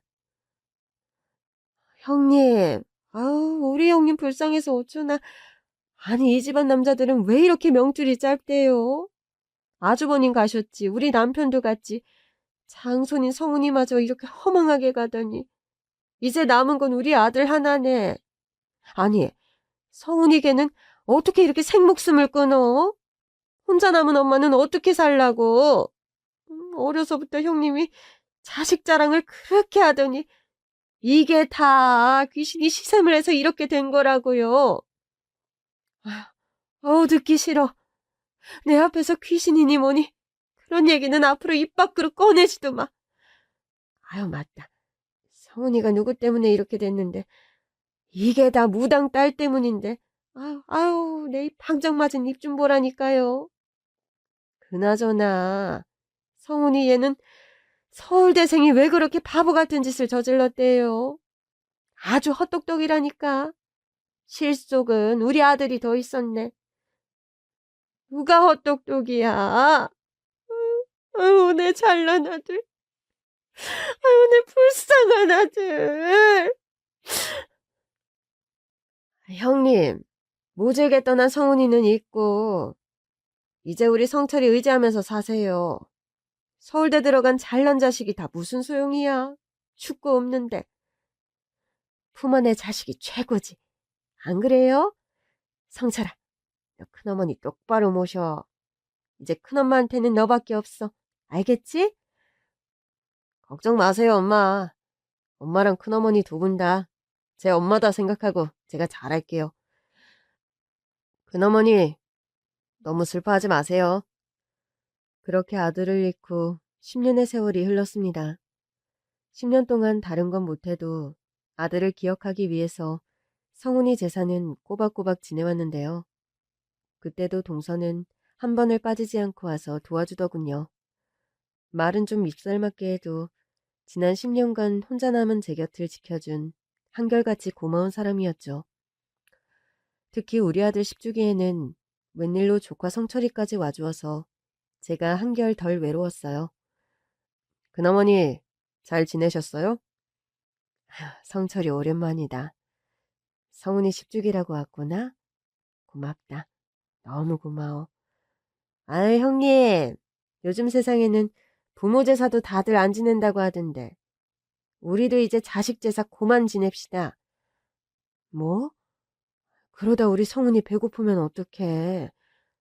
1년에 한 번 내 아들 배 굶지 말라고 밥 한 끼 차려주는 건데 그것도 못하게 해?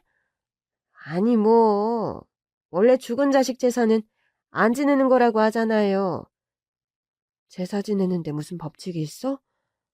나 하고 싶은 대로 하면 그게 법칙이지. 안 그래? 하여간 아유, 우리 형이 못 말린다니까.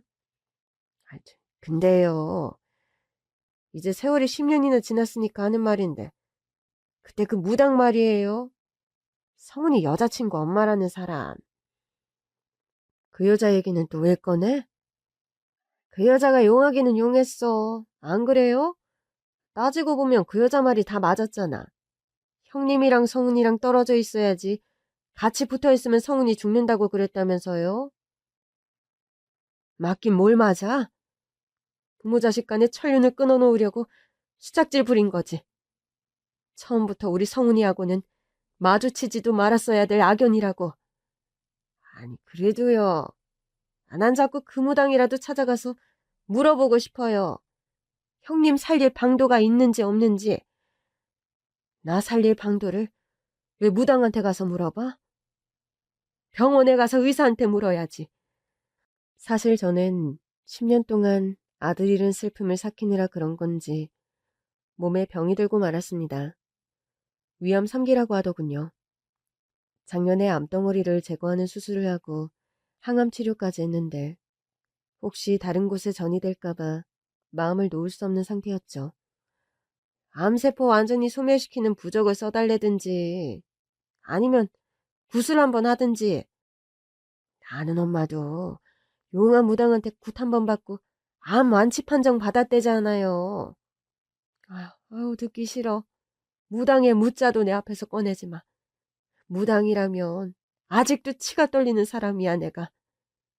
근데 하물며 그 여자를 만나라고? 내 아들 잡아간 그의 엄마를 다시 만나면 내가 무슨 짓을 할지 나도 몰라. 그러니까 동서 괜히 쓸데없이 나 위한답시고 일 벌리지 마. 알았어? 아유 알았어요 형님. 그렇게 계시다가 성훈이 만나러 저 세상 가버려도 난 몰라요. 바라던 바야. 이렇게 있다가 하루라도 빨리 성훈이나 만나면 좋겠네. 왜 이렇게 빨리 왔냐고 성훈이가 화낼 거예요. 아우 참. 그나저나 형님 가시고 나면 이 많은 재산은 다 어떻게 되나 몰라. 이걸 다 누가 관리할 거야? 왜? 내 재산 관리할 사람이 없을까봐 걱정돼? 아유, 그럼요. 당연히 걱정되죠. 가족이라곤 저랑 성철이 뿐인데. 형님 갑자기 어떻게 되기라도 하면 형님이 평생 피땀 흘려가며 일군 이 재산들 다 남의 손에 넘어가게 될지도 모르잖아요. 그렇게 되는 건 막아야지. 자네랑 성철이한테는 그동안 신세진 것도 있고 하니 두 사람 섭섭지 않게 해줄 거야. 걱정 말고 있어. 그렇다고 나 죽을 날만 기다리지 말고. 근데 농담처럼 가볍게 시작한 유산 얘기에 동서가 진심으로 나오는 겁니다. 형님, 그 건물은요? 뭐? 서울 한복판에 있는 4층짜리 건물 말이에요. 그 건물은 어쩌실 거냐고요? 그거는 사실 사회에 환원하려고 준비 중이야. 예? 그 알짜배기 건물을 왜 남을 줘요? 아깝게. 사실 우리 아들 죽기엔 제일 큰 책임은 나한테 있잖아. 그래서 우리 성훈이한테 사죄하는 의미로 성훈이 이름으로 기부하려고 하는 거야. 지 뜻 펼쳐보지도 못하고 엄마 때문에 아까운 목숨 버린 우리 아들 이름 석자. 오래도록 영원히 기억되라고. 아유, 말도 안 돼, 형님. 이제 그만 그 죄책감에서 벗어나실 때도 됐어요. 형님 아들 죽은 지 10년이에요.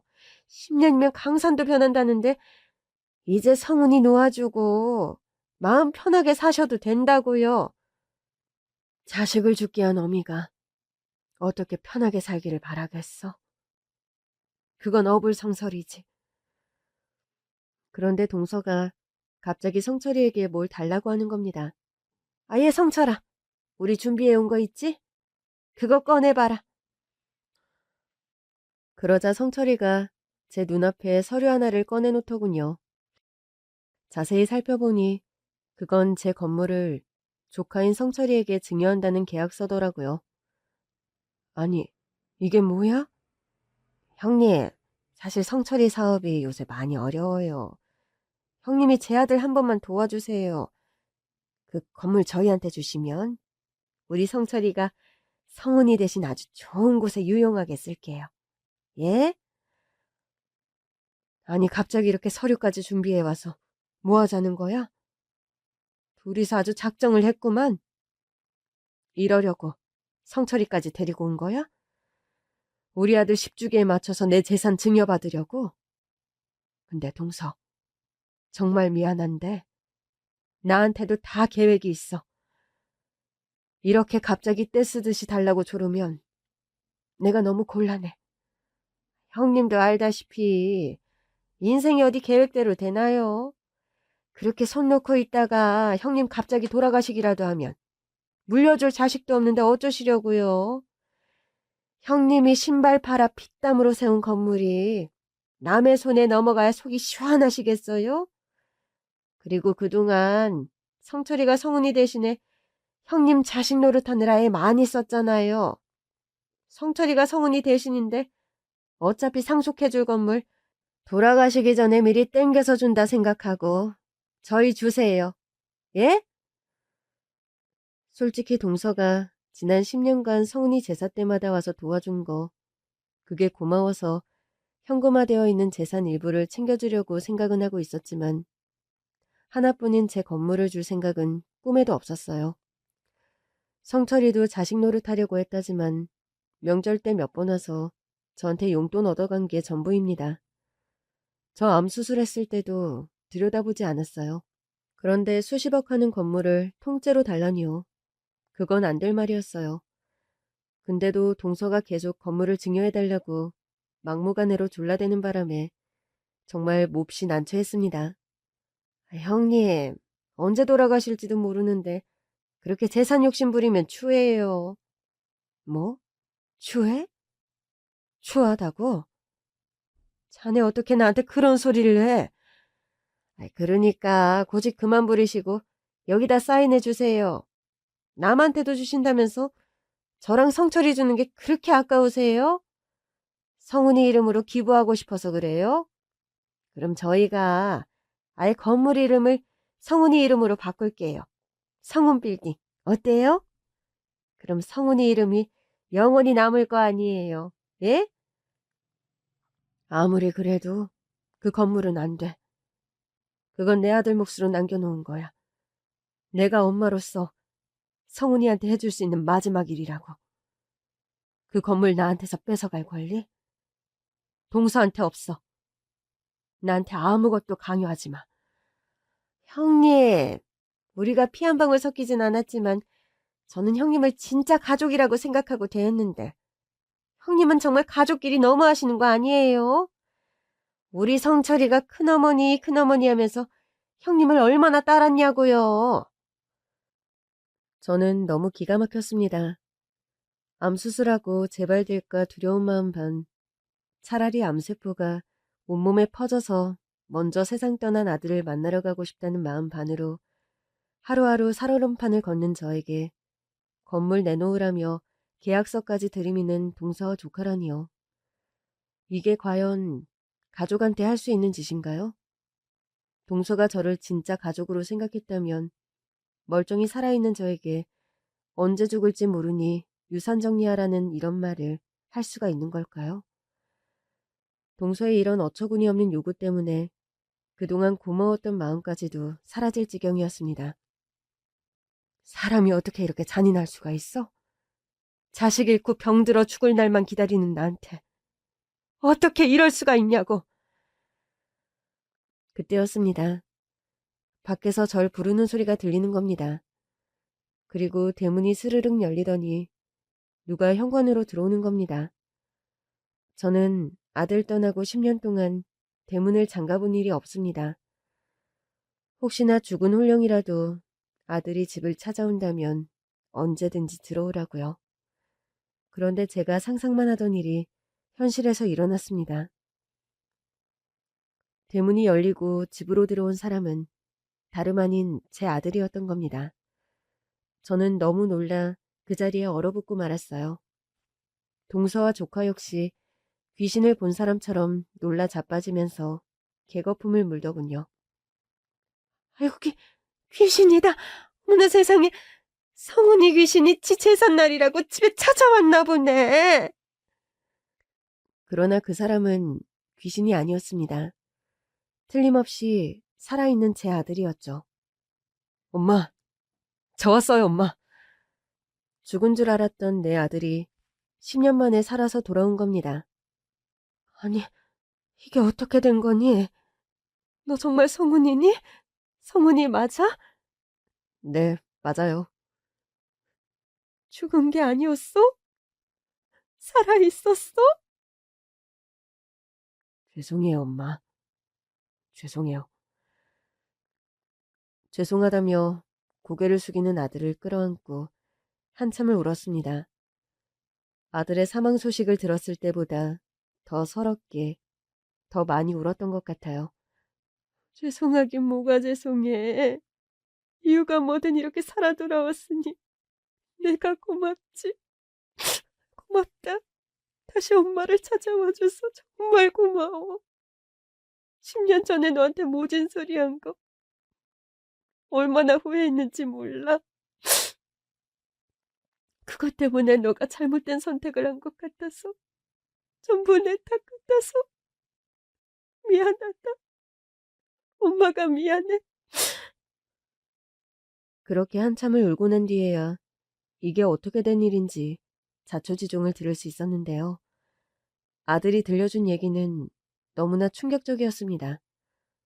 엄마가 너무 완강하게 반대를 하셔서 괴로웠어요. 게다가 제가 나리하고 헤어지지 않으면 엄마가 약 드시고 세상을 떠난다고 하시니까. 그래서 겁이 덜컥 났어요. 어머니도 지키고 제 사랑도 지키려면 그 방법밖에 없다고 생각했어요. 제가 죽어야 끝날 것 같았습니다. 죄송해요, 엄마. 그래서 뭘 어떻게 했다는 거야? 강가에 신발이랑 유서를 두고 세상 떠난 것처럼 위장을 했습니다. 뭐야? 혼자 남은 엄마는 어떻게 살려고 네가 그런 짓을 해? 그 강가에서 너 신발을 끌어안고 내가 얼마나 울었는지 아니? 10년을 무슨 마음으로 살았는지 알아? 죄송해요, 엄마. 정말 큰 불효를 저질렀어요. 정말 잘못했습니다. 용서해 주세요. 아니야, 아니야. 이렇게 돌아왔으니 됐다. 너는 불효자 아니고 효자야, 효자. 죽었던 내 아들이 10년 만에 살아서 왔으니 엄마는 이제 오늘 당장 죽어도 여한이 없어. 그때 옆에서 놀라 벌벌 떨고 있던 동서가 갑자기 끼어들더군요. 근데 이 애들은 누구야? 뭐? 애들? 죽었다 살아 돌아온 아들을 보느라 주변이 어떻게 됐는지 누가 같이 왔는지 살펴볼 겨를도 없었는데 애들 소리에 정신을 차려보니 현관문 앞에 웬 아이들 둘이 서 있더군요. 유모차 안에서 곤히 자는 작은 아기와 그 옆에 멀뚱하게 서 있는 대여섯 살쯤 된 아이가 그제야 눈에 들어왔는데요. 한눈에 봐도 우리 아들 어릴 때랑 똑같이 생겼더라고요. 이 애들은 누구냐? 설마 성훈이 네 아들이야? 예. 그래서 기어이 무당 딸이랑 결혼해서 애들까지 낳은 거냐? 예. 죄송해요, 엄마. 저희 둘이서 강가에 신발 벗어놓고 바로 베트남으로 갔어요. 거기서 살림도 차리고 커피 사업도 하고 저렇게 예쁜 아들을 둘이나 낳았습니다. 민준아, 이리 와봐. 할머니한테 인사드려야지. 아들이 부르자 큰애가 할머니 부르면서 쪼르르 와서는 저한테 폭 안기는 겁니다. 그러니까 제 눈에서 눈물이 주르륵 흐르지 뭡니까? 그렇게 반대했던 여자와 위험한 쇼까지 벌이면서 기어이 살림을 차린 아들이 믿기도 했지만 그 작은 천사 같은 아이가 처음 보는 저한테 할머니 하면서 안기니까 미움도 원망도 10년 세월의 한까지도 전부 씻겨내려가는 기분이었어요. 큰애는 6살이고 작은 애는 이제 100일 지났어요. 예쁘다. 너무 예뻐. 아들이 돌아온 것도 감사해야 할 일인데 이렇게 예쁜 손자까지 갑자기 생기다니 너무 고마운 일이야. 타국에서 아이들 낳고 키우느라 고생이 많았겠네. 성훈아, 엄마는 너무 후회가 된다. 뭐가요, 엄마? 처음부터 너 하자는 대로 애들 엄마를 받아들였더라면 우리가 이렇게 헤어져서 힘든 세월 보내지 않았어도 됐을 텐데 노인네 고집 때문에 여러 사람을 힘들게 했구나. 미안해. 엄마 용서해 주겠니? 그럼요, 엄마. 엄마도 저 용서해 주셨잖아요.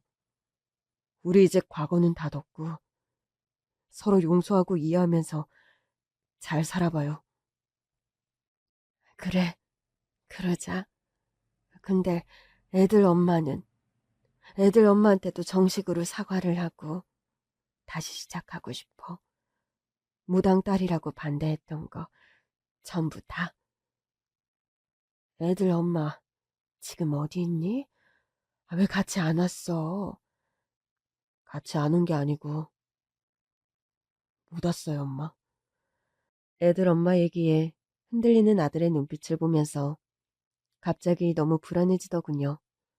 왜? 어디가 아파? 우리 나리가 둘째 낳다가 그만 하늘로 갔어요, 엄마. 뭐? 그게 정말이야? 애들 엄마가 이 세상 사람이 아니라는 거야? 예. 둘째 살리고 자기 혼자 저 세상으로 갔네요. 아들은 두 아이를 끌어안고 오열하기 시작했습니다. 저 역시 너무나 충격적인 현실에 말문이 막히고 눈물이 뚝뚝 흐르더군요. 이렇게 소중한 두 손자만 남겨주고 떠난 며느리. 시어머니로서 단 한 번도 따뜻하게 대해준 적 없지만 고맙고 미안한 마음에 사죄의 눈물을 한참 쏟았죠. 근데 저랑 아들이 너무 서럽게 울고 있으니까 동선의 모자는 끼어들지도 못하고 뻘쭘하게 있다가 건물 증여 계약서를 챙겨서는 슬그머니 달아나대요. 끝까지 밉살 맞은 말 한마디를 보태면서 말이죠. 형님, 진짜 아들도 나타나셨으니 이제 우리는 필요 없겠네. 우린 가요. 그래도 성훈이 없을 때 형님 챙긴 사람이 누군지 잊지 말아요.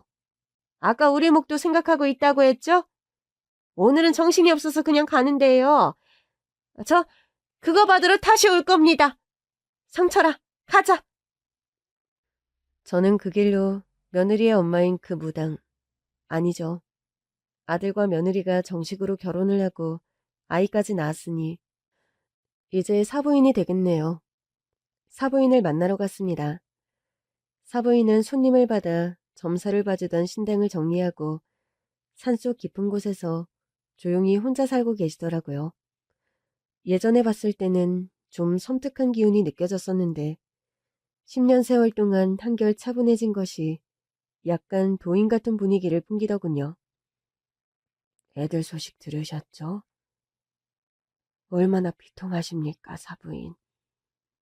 그동안 제가 우리 며느리한테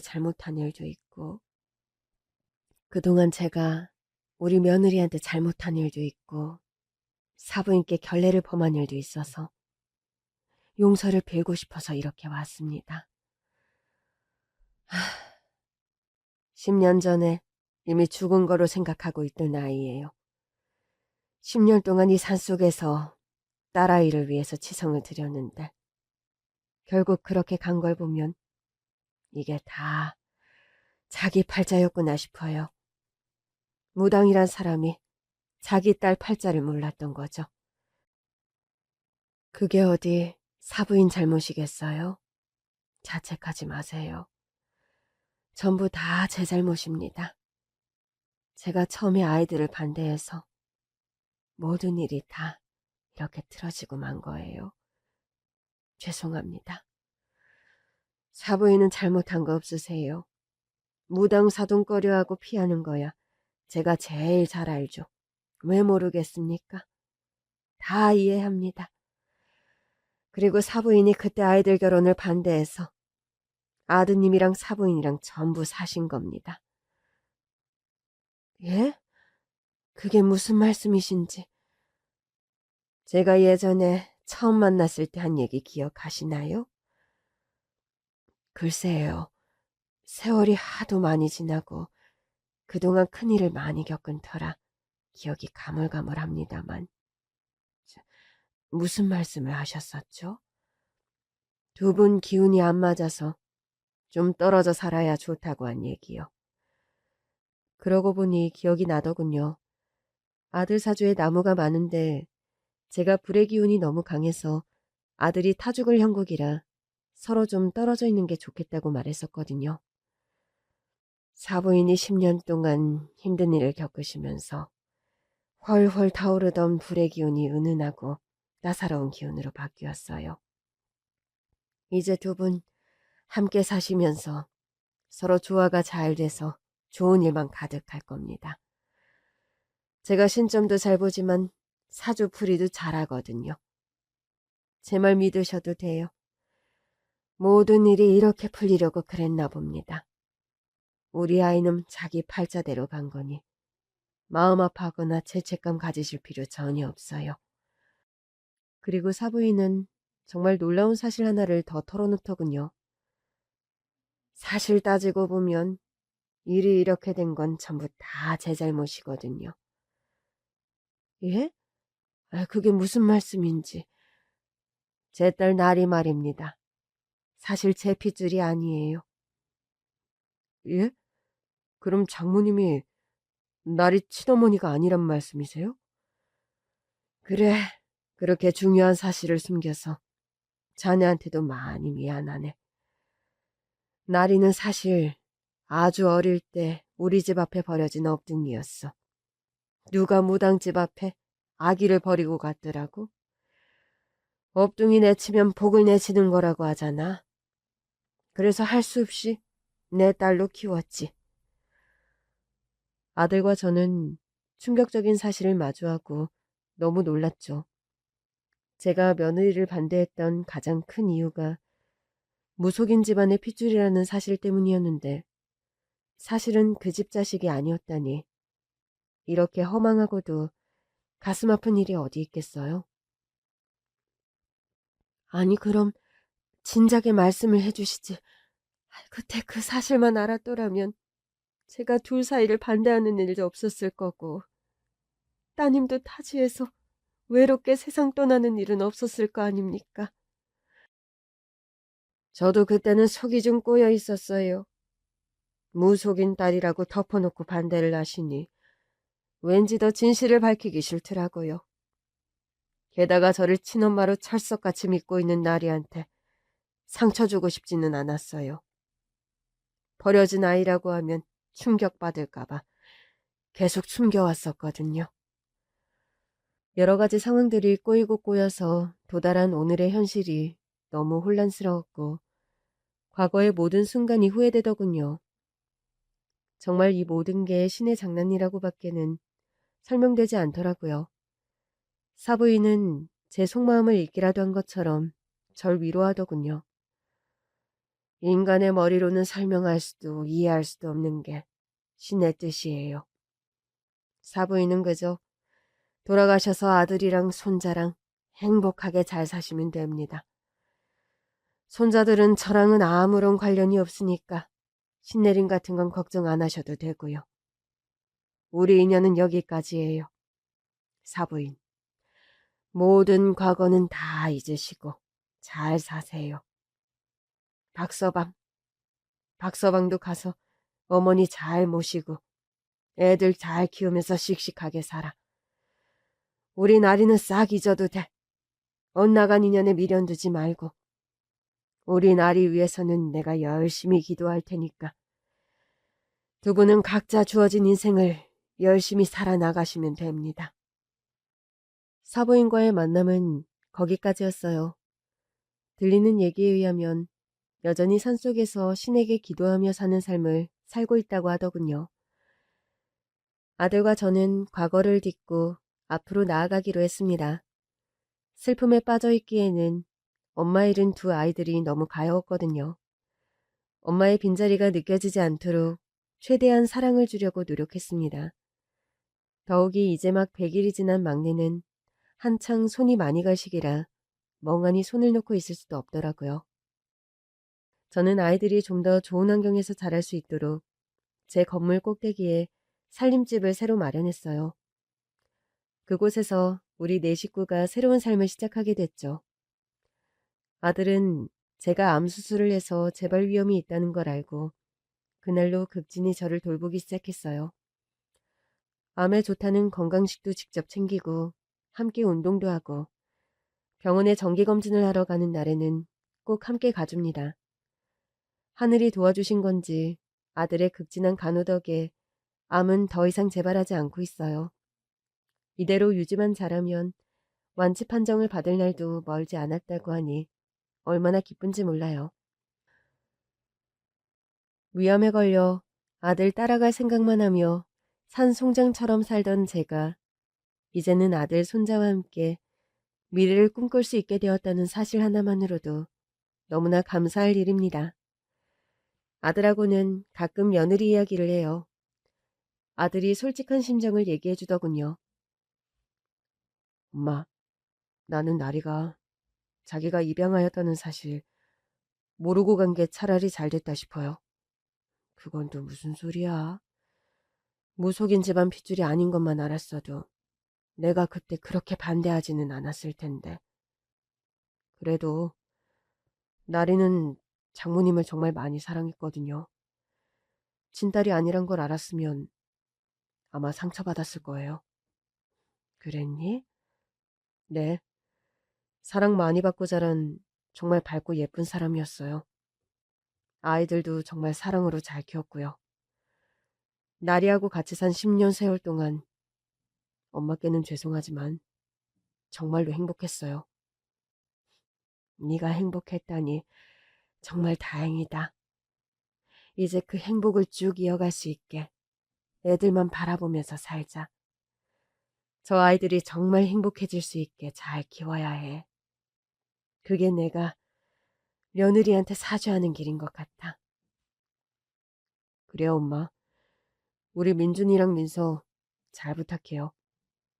엄마가 아이들 사랑해주면 애들 엄마도 하늘에서 고마워할 거예요. 사실 10년 동안 나리가 엄마한테 많이 죄송해했어요. 항상 찾아가서 용서빌 날만 기다리다가 잘못된 거예요. 그랬구나. 그래. 너희들도 마음이 많이 무거웠겠지. 사부인 말씀대로 모든 건 운명 따라 팔자 따라 가는 거라 생각하고 과거는 전부 다 털자. 예, 엄마. 제 앞에 놓인 운명이 또 저를 어디로 데려갈지는 아무도 모릅니다. 사람의 팔자는 오직 신만이 아시는 거겠죠. 우리는 그저 주어진 운명에 따라서 순리에 맞게 하루하루 성실히 살아가면 그만이라는 생각이 듭니다. 후회스러운 과거는 다 잊고 이제는 가족들과 함께 더 나은 미래를 만들기 위해 열심히 노력할 겁니다. 지금까지 제 이야기 들어주셔서 감사합니다.